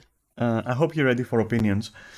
There is no point in raiding in Final Fantasy, and if you're only in it for the bragging rights, like, oh, look, I did the thing in a game, then yes, there is some purpose. But in the traditional sense and in the more casual sense of like, oh, I beat a boss and took a piece of gear, it doesn't exist, because the piece of gear you just got is not going to be useful in any capacity, because only in reclears. But then why would you reclear? Because the same fight regurgitated over and over and over, when nothing changes, nothing is dynamic. It's the same fucking fight. When I say it's the same fight, I mean it literally. It's gonna play the same. Once you know how you clear it, it's gonna play the same. The only thing that's gonna change it is if you mix up your roster, and then you have people who will fail at certain stages, whereas your clear team didn't fail. But these guys will fail, therefore creating some funny moments of like, oh, look, they wiped at that. And the novelty of that wears off in like milliseconds, okay? Because after a while it just becomes absurd and just annoying, you know? And it also causes drama. And so, literally the only reason, I think that Square Enix actually knows that, and that's why they decided to lock the better versions of skins behind the harder raids, because then it gives you at least something. Gear itself is not gonna do shit. Outside of raids, you could argue that like the gear that you're gonna get from the end game raid of the current tier is gonna allow you to farm your dailies more successfully by doing like 5% more DPS. Okay, maybe it's not just 5%, maybe it's like 10%. I don't even know, but like imaginary fucking percentage doesn't matter. Arbitrary percentage number doesn't even matter. It's not fast enough, it's not great enough to make a difference. In how long the dungeon is gonna take you, especially if you have with you fucking morons who don't fucking, you know, they're gonna start drama if you try to sprint, they're gonna start drama if you're pulling, like, so anyway, you're fucked no matter what, so it doesn't matter. And I think Square Enix knows that, and they know that the gear that you get, stat-wise, is gonna be useless. Alright, so they put the skins there, which then becomes a problem because like, casual people are left with a non-dieable version of those skins, which is like, bro, why are you doing this? Like, why are you doing that? So I would say that the more honest solution, if they don't want to get creative, because they either won't or can't, right? So let's take that for granted, even though it's stupid. Let's say that they can't or won't go get creative, like they want to have a solution that doesn't involve them doing what they're paid for. Okay? Let's assume that absurdity. Why do you have separate difficulties then? And then why do you have the better versions of this out? Why do better versions exist even? Stat-wise and, you know, customization-wise. Like, this is the most blatant admittance of like, we don't know what we're doing, but we want to play the harder content because that's going to artificially inflate how long you're going to stay in the game, because we want you to be logged in 24/7 to feel like you're justifying your subscription. So we're making the fights so much more harder. We're locking that stuff behind those fights, and we don't fucking care about the quality of those fights or your gear progression sense or anything. And people are fucking huffing this copium so hard that it's, to me, fucking insane. And people will go and defend it with like, oh, if you want, like, yeah, you can win the better skin, if you want to do that, then you should do something harder. No, I should do something more enjoyable that compels me to do so, even if there was no reward. So in essence, what I'm saying is, if in your healthy escapism, which is gaming, therefore, if in your gaming time, the time that you invest from your life, right, in a game, if you have to be punished for not performing well and feeling stressed for it by having worse versions of gear, man, I don't know what to tell you.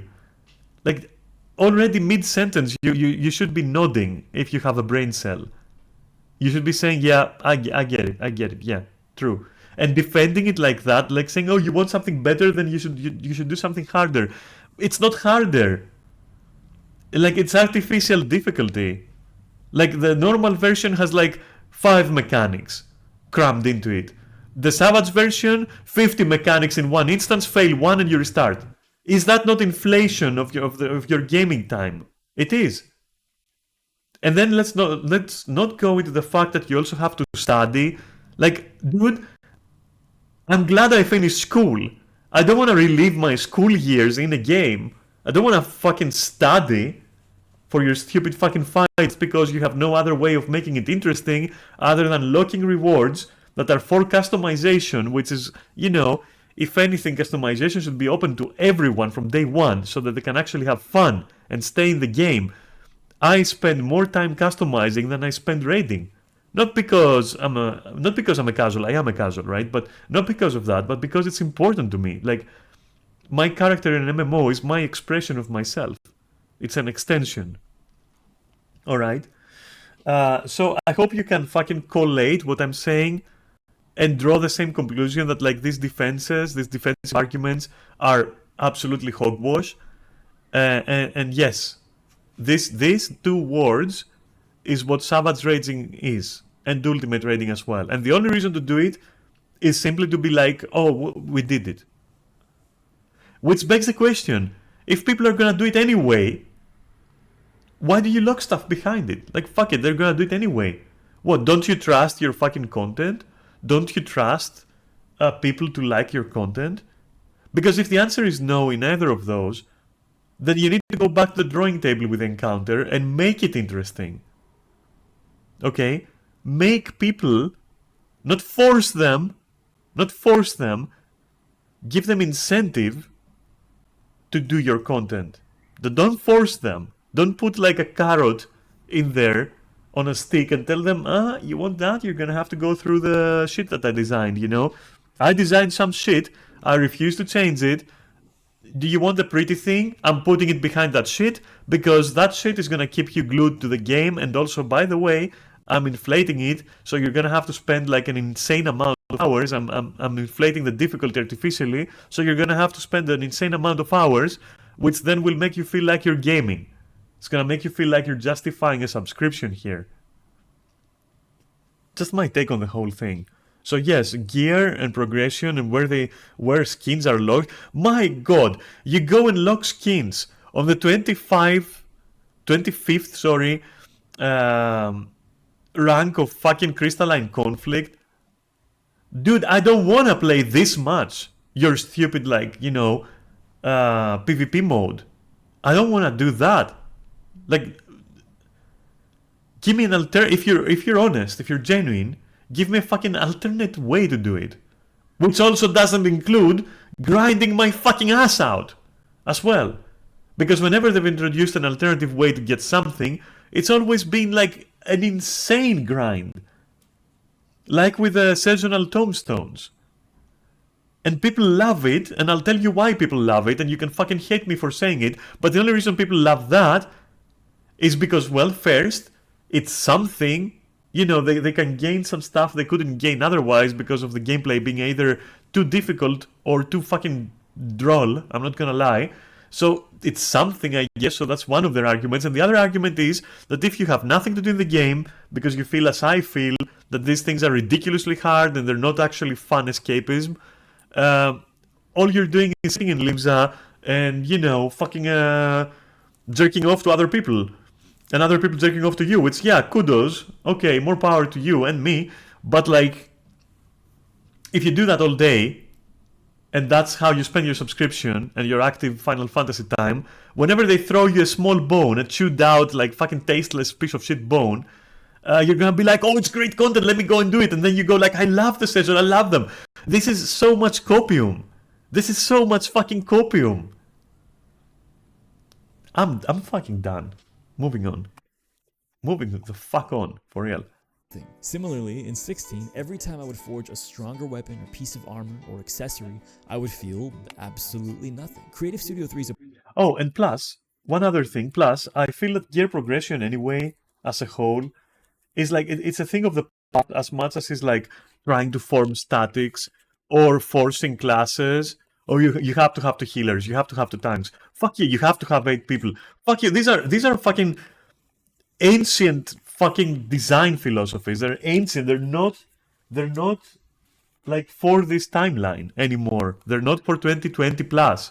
It's done.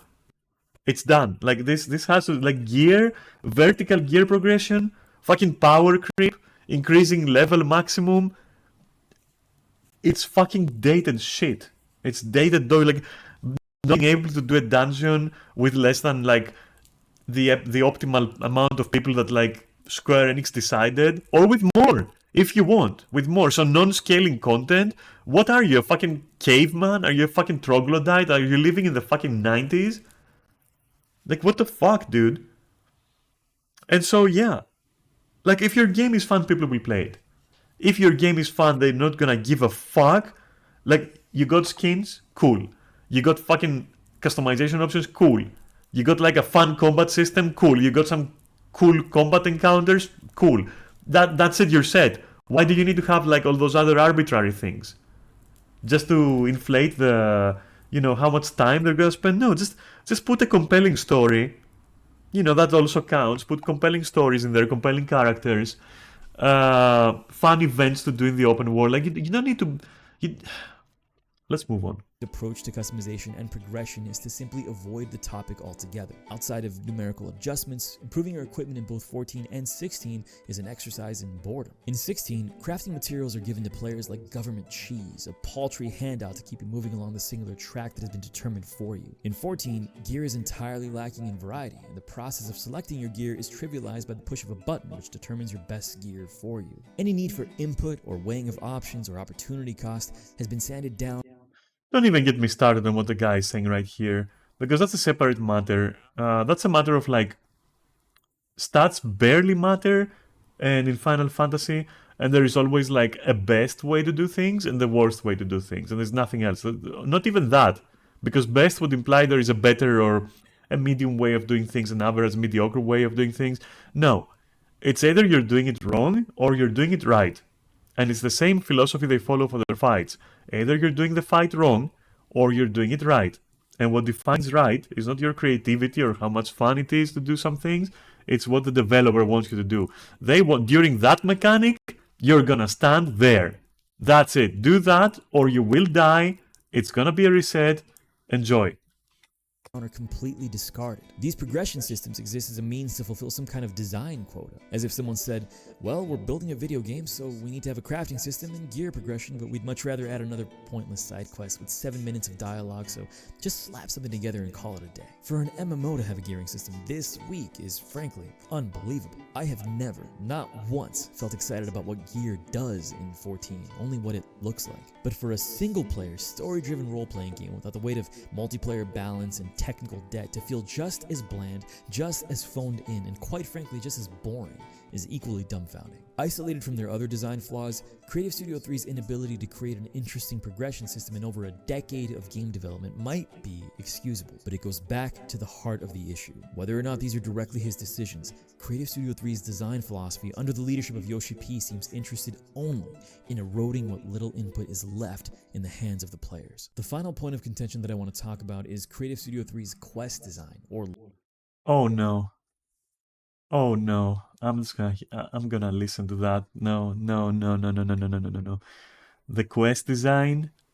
What quest design? Like literally what quest? I'm so curious. lack thereof. In the MMORPG genre, quests are a bit of a conundrum because they typically boil down to talking to an NPC, clicking on an interactable item, or killing a group of enemies, but that isn't necessary by its nature. When we talk about quest design in MMOs, we treat it as though it's a solved problem, as if that's the extent of what the genre is capable of, but quests can be more than the linear processes that we become accustomed to. Creative Studio 3 demonstrated a willingness to push the boundaries of these dated assumptions about quest design during Endwalker. They gave us a sort of Metal Gear Solid mission and a timed puzzle to contend with, which proved to me that the idea of the quest can still be a platform for innovation. What happened to that studio? Unfortunately, 16 and Dawntrail were a regression in this regard.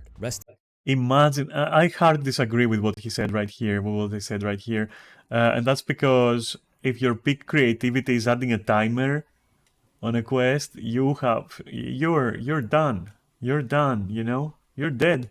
Fuck it, just find another job at this point. on the laurels of the most basic form of quest design that you can think of. Go over there, deliver this thing to that guy, kill this bug. Yes, the fate of the world is at stake, but I really need you to help me pick these herbs. Creative Studio 3's games lean heavily on the dialogue as the experience of their quests, rather than the given task of the quest. The urgency of quests narratively is also like fucking barrel bottom in Final Fantasy. It's exactly what Ember just described, where they say, yeah, you're on your way to save the world, but hey, look at this over here. This guy wants you to grab like a crate of fucking vibrators and deliver them to Limsa. Huh?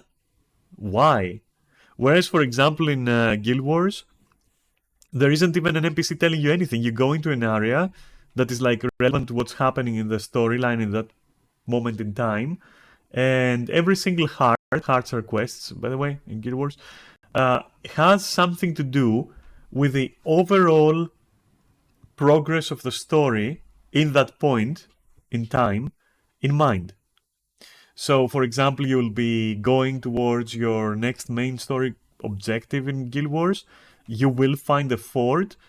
That fort is there because they need like a forward operations base. But that forward operation base, which is significant to narratively to what's going to happen, what the commander is going to do, is under attack at that moment. So it's up to you. Nobody asks you. It's up to you to be like, oh, I'm passing through, and these guys who narratively, you know, in character, in RP, let's say, they're there to support your effort to go and kill the big dragon. They're having trouble. So, of course, you can help them by eliminating the trouble. That is better. I'm not saying this is peak, but this is better than like going to your quest objective in Final Fantasy, your main story, you know, objective in Final Fantasy 14, and there is like a random dude that goes like, oh, I lost a sheep. Can you go and find the sheep? And the sheep is like behind like one of 3 bushes nearby, and you click the bushes, and then a sheep appears, and then 2 monsters are set up on the sheep, and you have to kill the monsters and return the sheep. Why did you do that? Like, why did you do that? Why? Just tell me, why does your character care? And this is a segue into a bigger problem, I would say, where your character cares because your character in Final Fantasy is the literal embodiment of everything good and orderly, and they're the epitome of fucking Mary Sue and the epitome of fucking Goody Two Shoes, and that's their whole character. Otherwise, they're a camera. They're literally a camera. Like you don't, your character just doesn't exist. It's fucking boring and shallow, and that's it. That's why that character is doing that quest. Whereas, for example, in Guild Wars, you will be like, you can ignore the heart and it will not impede your progress, but you are incentivized narratively to be like, you know, what would my character do? Do I consider it more important to rush to the objective because of the, you know, imminent danger, or do I have time to help this outpost? You know, and you can decide. You can decide. And that's it. You know, you're not forced to decide, but it gives you this illusion of like a little bit of choice. Like, would I have, like in character, would I have time to do this? And then you're thinking, oh, yes, I would, because I need this location to be secure. You know, because narratively or in character, that gives the pact, let's say, which you're the commander of, a necessary, you know, pause, reprieve from what's happening, you know.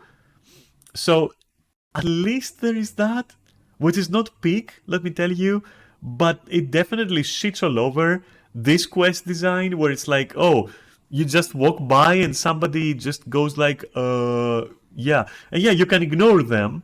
You can ignore them, of course. But like, we're talking quest design, right? So we're assuming that you're not going to ignore them, right? So we have to talk about them, because if your counter argument to this is like, just don't do them, then it begs the question, why is development time put into that? Why do they exist? Why does Square Enix still insist with those quests? If 90% of the players are going to tell you, and that's true actually, they are, 90% of the players are going to tell you that, like, I ain't touching quests.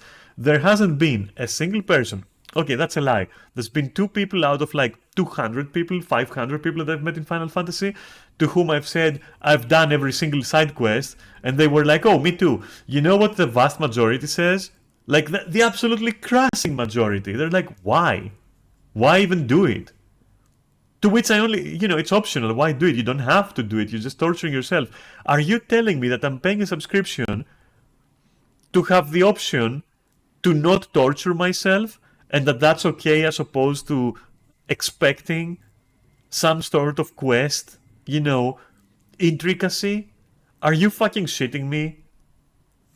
Let's go on. This is an assumption, but it seems to me that the developers are confident that the intrinsic value of their quest design is more than enough for their players. The gameplay experience or the prize at the other end of the quest are an afterthought. In some cases, they're right. The story has the capacity to be more than enough. When I think of the most memorable moments during Shadowbringers, for example, I don't think of gameplay experiences. Rather, I think of the laundry list of incredible story beats That is also true. Even though I liked Shadowbringers, I did nothing in Shadowbringers. I just liked the story. Gameplay wise, I don't even remember anything in particular. It's like whatever. I just did my rotation in certain fights, and yeah, that progressed to a cutscene, and then the cutscene was nice. And that's it. Line that expansion story from start to finish. In that particular case, the intrinsic value. Best boy right here. Best villain in Final Fantasy, best boy. This guy and this part in particular made me cry. This actually made me cry. Like, legitimately, this made me cry. Like, this sequence here, this cutscene here. And I was like, yeah, okay, that's good storytelling. That moved me, actually, That dialogue, that villain, his motives. Yeah, okay, all right. And that's it. That's the best I have to say about Final Fantasy. That, like, among hours and hours and hours of content, there was, like, a few moments in Shadowbringers where I felt invested, and one moment where I felt emotional. And that's it. That's like a very low bar. That's a very low bar. I don't expect everything to make me cry. I don't expect everything. Like, you want to know something? If we're comparing, like, emotional, like, impact, go to spoilers, by the way. So I'm gonna spoil something about Living World 4 of Guild Wars 2. So once I unpause, you will know, once I unpause the video here, you will know that spoilers are over. But while it's paused, I'm going into spoilers right now. So, you can mute yourself. Or mute me, actually. So, yeah, let's go. So, in Living World 4, I think, actually, yeah, it must be in Living World 4. There is this moment where you fight Kralkatorrik, and you get utterly clowned on. You barely make it out alive, and also Orin dies. Legit. And that is such a strong moment that I fucking cried. And it lasted, if we're comparing dick sizes, it lasted longer than this. It was more impactful, and it even had gameplay. Was it a walking simulator? Yes. But that moment where your commander is walking towards, like, the site of Orin's death, and you're utterly fucking defeated mentally because, like, Kralkatorrik just didn't give a shit about your fucking traps and your plans. It wrecks you. It hits you, If you're invested in the game, that moment will hit you. And it's especially because it comes after a moment where it feels, if you don't know the story, it feels like you won. And your character even, has this moment where they say, oh, down with this dragon or whatever. I'm not going to tell the exact words or whatever. They go like, I will end you or whatever. And you're starting to believe that you're actually going to be able to kill this dragon right there and then. Despite how fucking ginormous it is and what a kind of a threat it is. And you utterly get clowned on and literally ignored, and Orin dies because of it. Because of your choice to do this trap. To potentially catch the dragon and kill it. And it all hits you like a fucking truck. Now, compared to this, if we're just going purely by dick sizes, well, Guild Wars 2 wins. Even though this is a very good scene in Final Fantasy, and this is a very good villain, perhaps a better villain than Kralkatorrik. Perhaps, Because again, Kralkatorix's impact is felt in the actual world. It is felt as you progress the maps and the quest. Alright? And if you're the type of person who goes like... I'll give you an example. There are some people who go like, horror movies, they do nothing for me because horror doesn't touch me. Well, that's a fringe case. So if you're emotionally untouched by things, which is fine, then of course, yeah, you might not feel what I'm saying. But if you are invested in things, and we're comparing dick sizes, to me, and this is highly subjective, by the way, because we're talking about my experience, right? I don't know how you're gonna feel about it, obviously. But me, I felt like Guild Wars 2 dick was bigger in that instance. I'm sorry.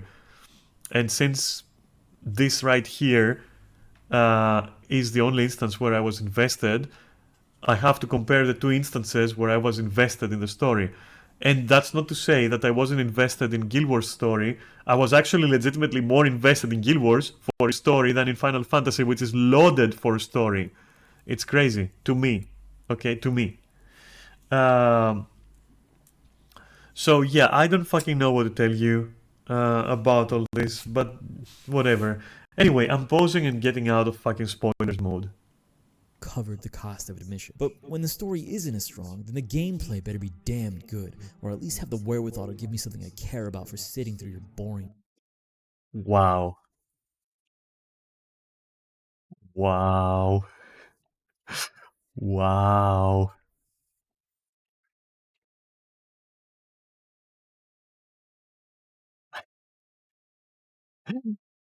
I'm watching this and you, yeah, boy. Wow.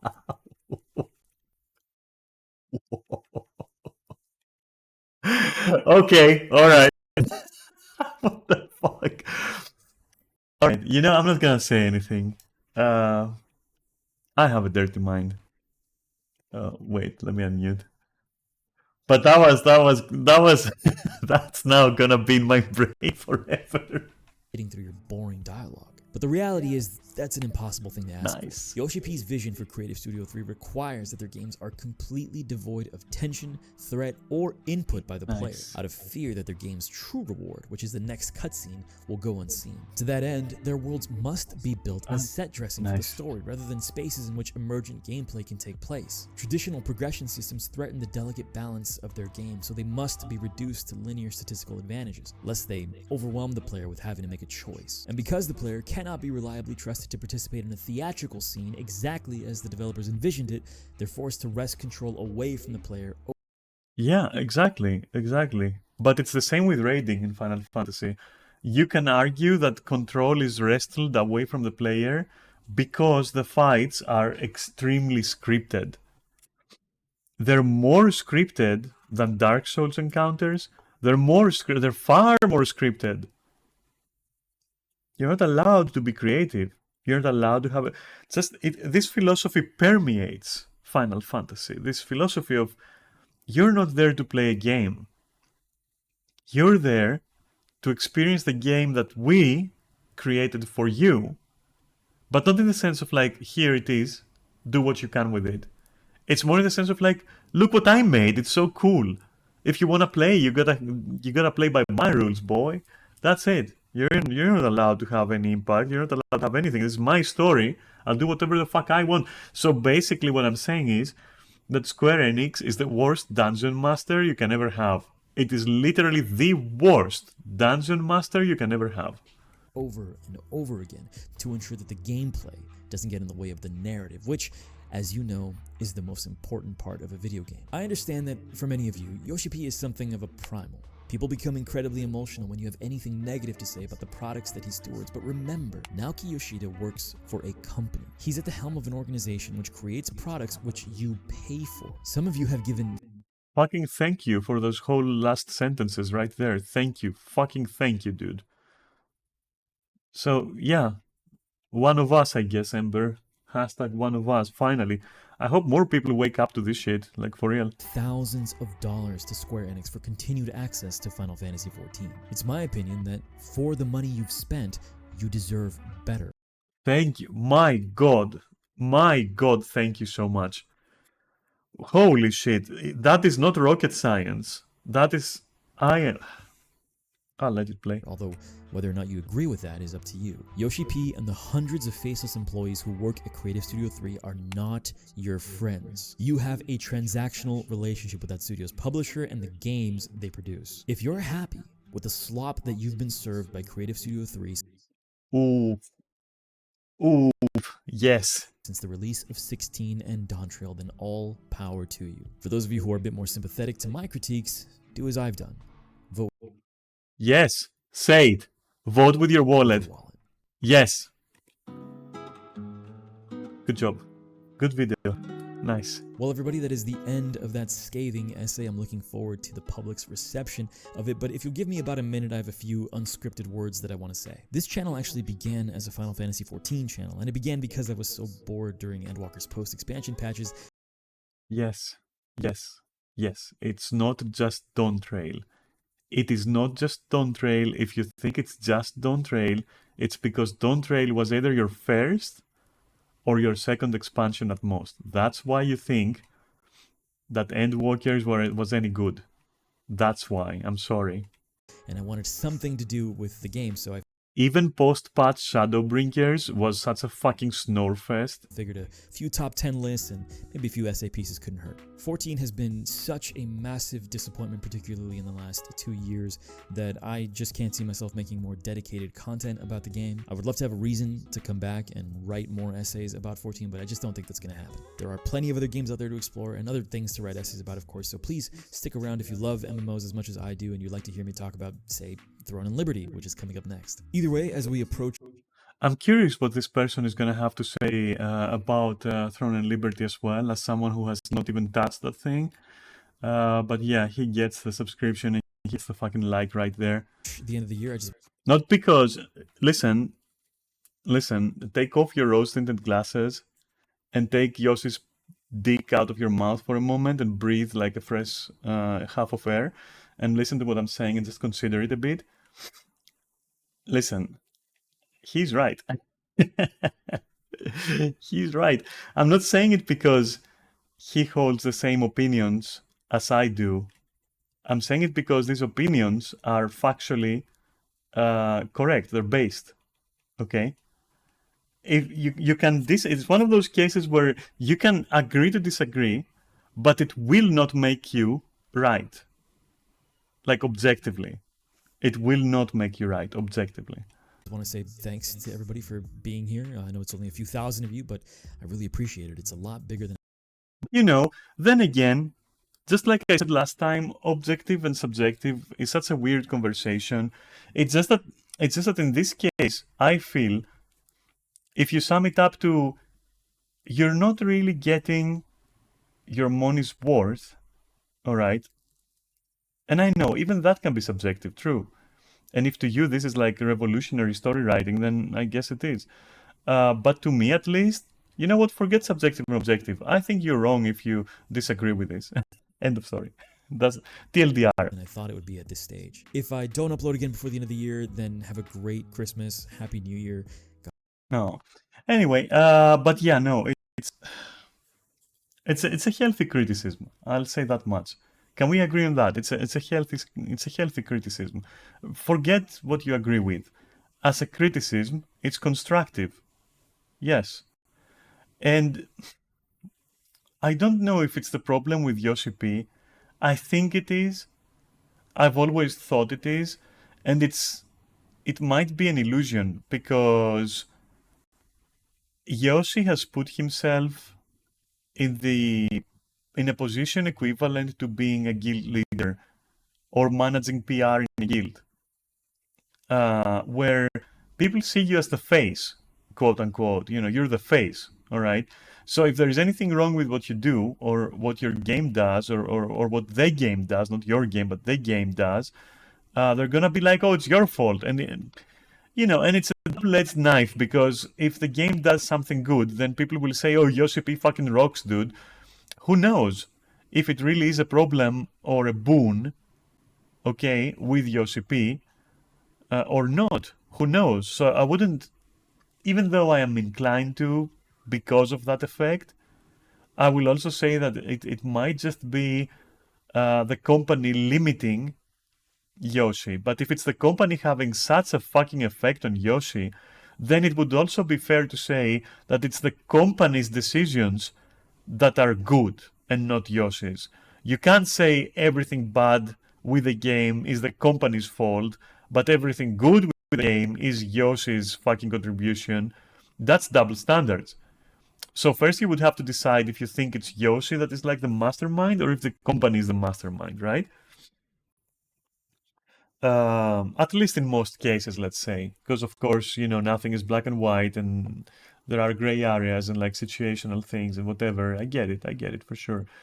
But on average, let's say, and on average, I do want to say that yes, I'm aware you can have this illusion of like the face being at work here, and that's why I'm usually saying, I'm usually like trash talking Yoshi here, but honestly, like really, really, really honest, like it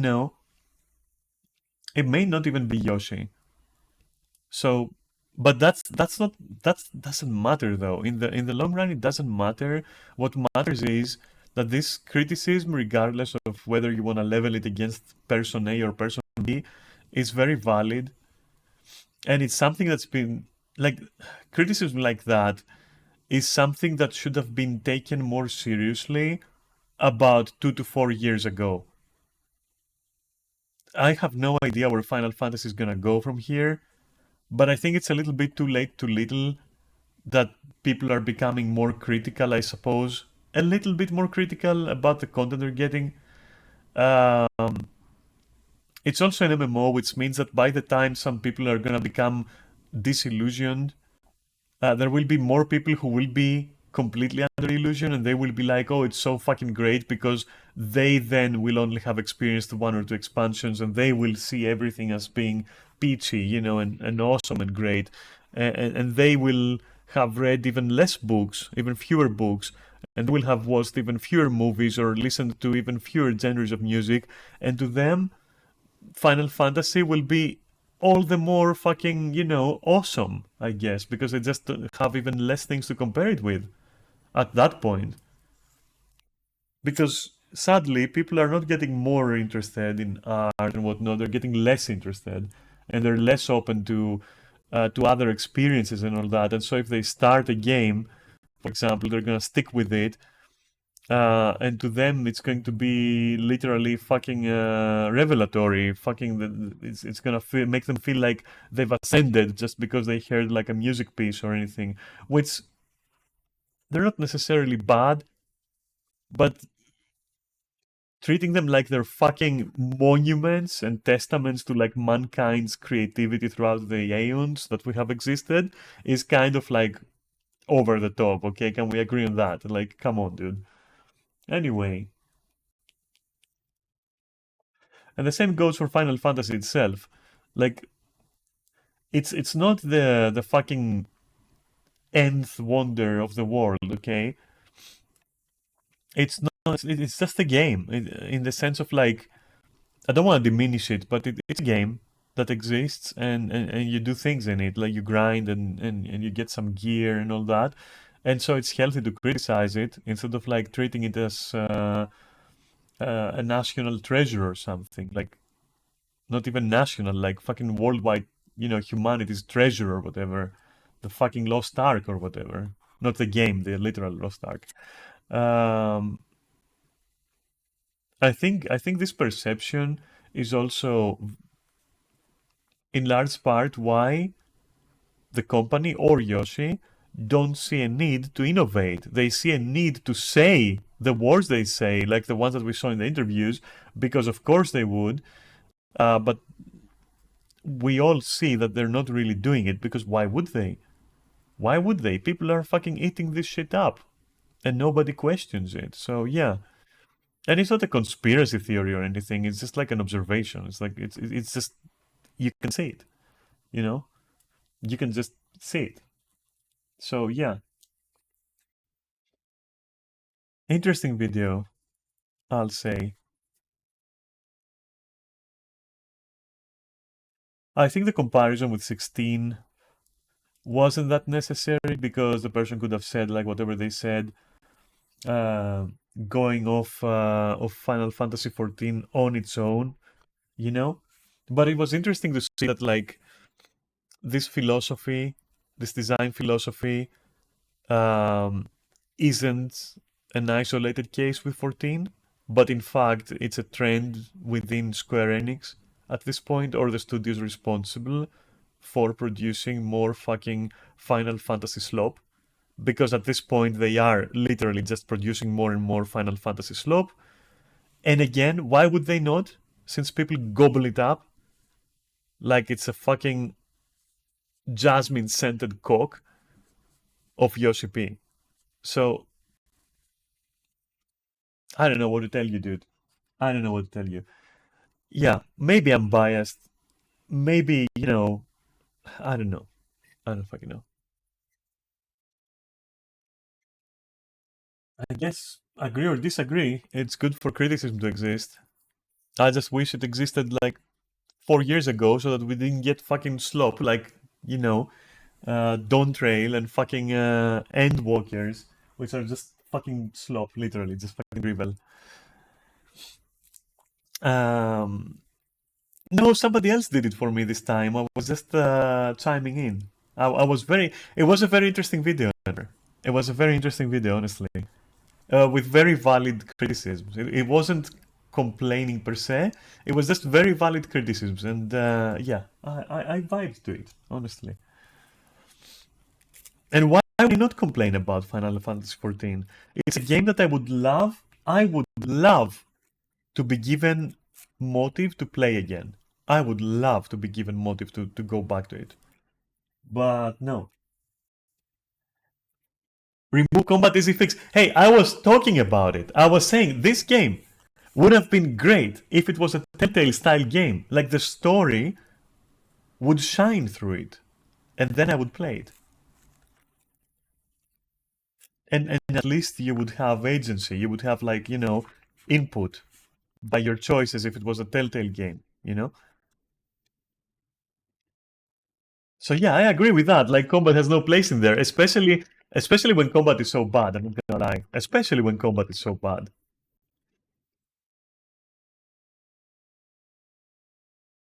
Just leave crafting out your social and make it in Sims. Yeah, it is unfair. Let's not fucking kid ourselves. It is a Sims game. Let's not fucking kid ourselves. The 10% of the 10% that raids, they're special. In a neither good or bad way. They're special kids, okay? In a neither good or bad way. They're just different. They're built different. Like whoever actually loves combat in Final Fantasy and loves Savage and Ultimate Trading, you my guys are built different, okay?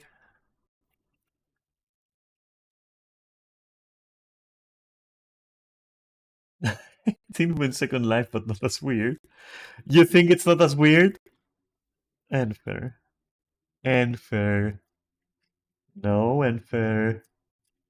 It is precisely as weird. It is precisely as weird. You know it, I know it. I feel the real people that play the game just play it once a week after ending story and maxing their job. Yes. Yeah. And then they also raid a little bit, and then that's it. If they do that, I don't fucking know. I don't fucking know. It's just like to me it's interesting to see videos like this. I think they're I think they're coming in a little bit too late and a little bit too little.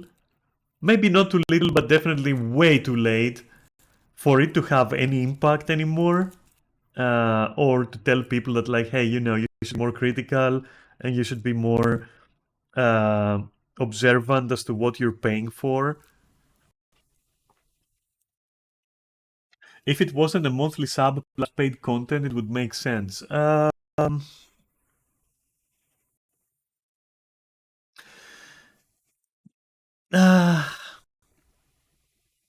would it? I don't know. With this kind of gameplay, with this kind of player agency, with this kind of like questing. Uh, perhaps. Perhaps. I don't know. Perhaps. The sub is definitely not doing it any favors. The cash shop combined with the sub is also not doing it any favors. Double paying is dog shit. Double paying is fucking dog shit, honestly. Double paying and triple paying with the shop, that's fucking dog shit.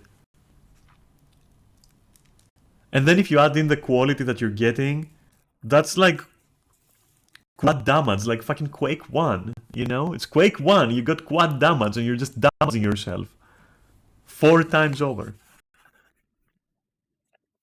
And then you add the social aspect and all the, you know, parasocial stuff, which is also very damaging, and you're looking at 5 times the damage at this point. Pint? A pint? A pint? No, point is what I meant to say. OME DLC, 4.2 year rotation, minus. Yeah, I mean, don't even. You know what? Yeah, we've talked about it. We agree. We see eye to eye on this one. We see eye to eye. And again, I'll say it again. I wish either Yoshi or the company, whichever you decide is responsible for Final Fantasy XIV, anyways, right? I wish they would find a way to just turn this around, because I would love to kind of have a person to play or be motivated to log in. I'd love to, but like, it's dishonest to myself if I do so now. Enjoy, Unfair.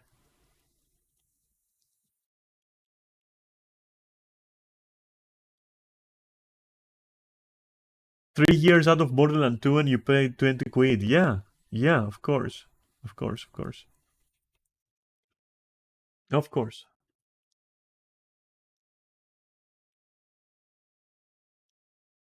And to even, right? To make it worse, to compare like apples to apples, right? I paid for the content.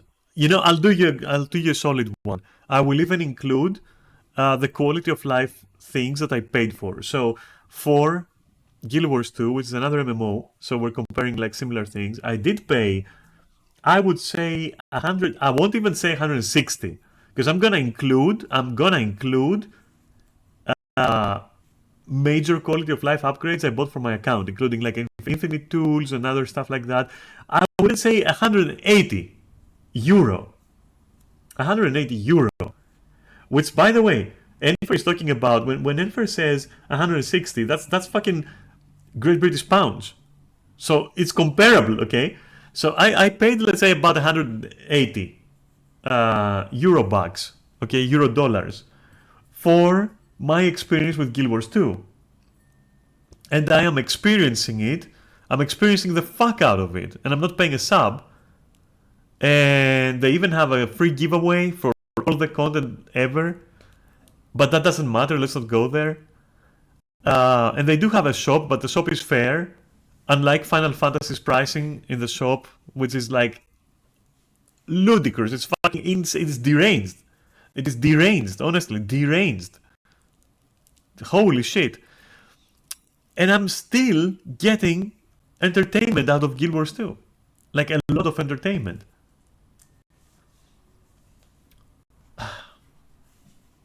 And I don't feel the story is like insulting my brain cells, or that the questing is fucking, wrecked completely. And I enjoy my time in the open world as well. Like if I do go somewhere, I'd chill to maybe, grabbing Mel or Ensa and Neris and just doing this or that, like open world thing, like some kind of met or whatever. I would still enjoy that shit. Can I say the same about Final Fantasy? I don't know. I don't know. There is no open world anyways. So what the fuck?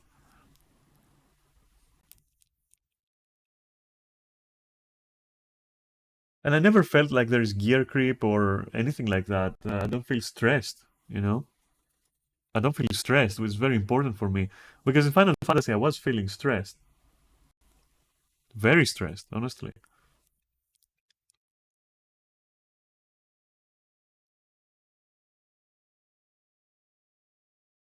And you can forget what I said about parasocial dating and all that, because that is very subjective. Because somebody can go into it and then come out the other side unscathed. But so I can't really use it as an argument, because maybe my draw was bad. My RNG was bad with meeting people. Who the fuck knows? But it's worth mentioning that on top of everything else, it's like adding insult to injury. You will probably get involved with some person, or you're gonna get involved with some drama, and from there, you're basically playing Russian roulette with your fucking mental and emotional health. More so than any other MMORPG I've ever played, barring perhaps, barring World of Warcraft, perhaps.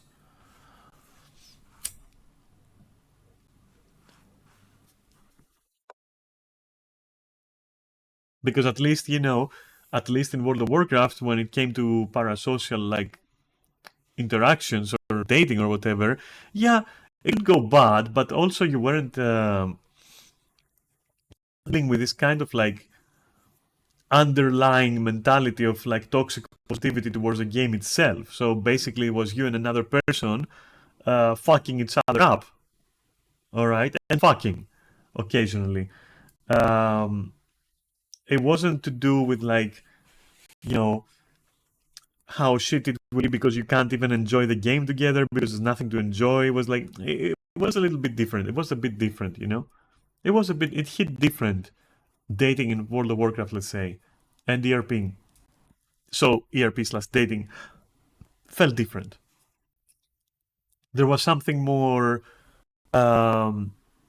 elemental to it, something more grounded, let's say, if you can say that for parasocial dating and whatnot, if you can say that.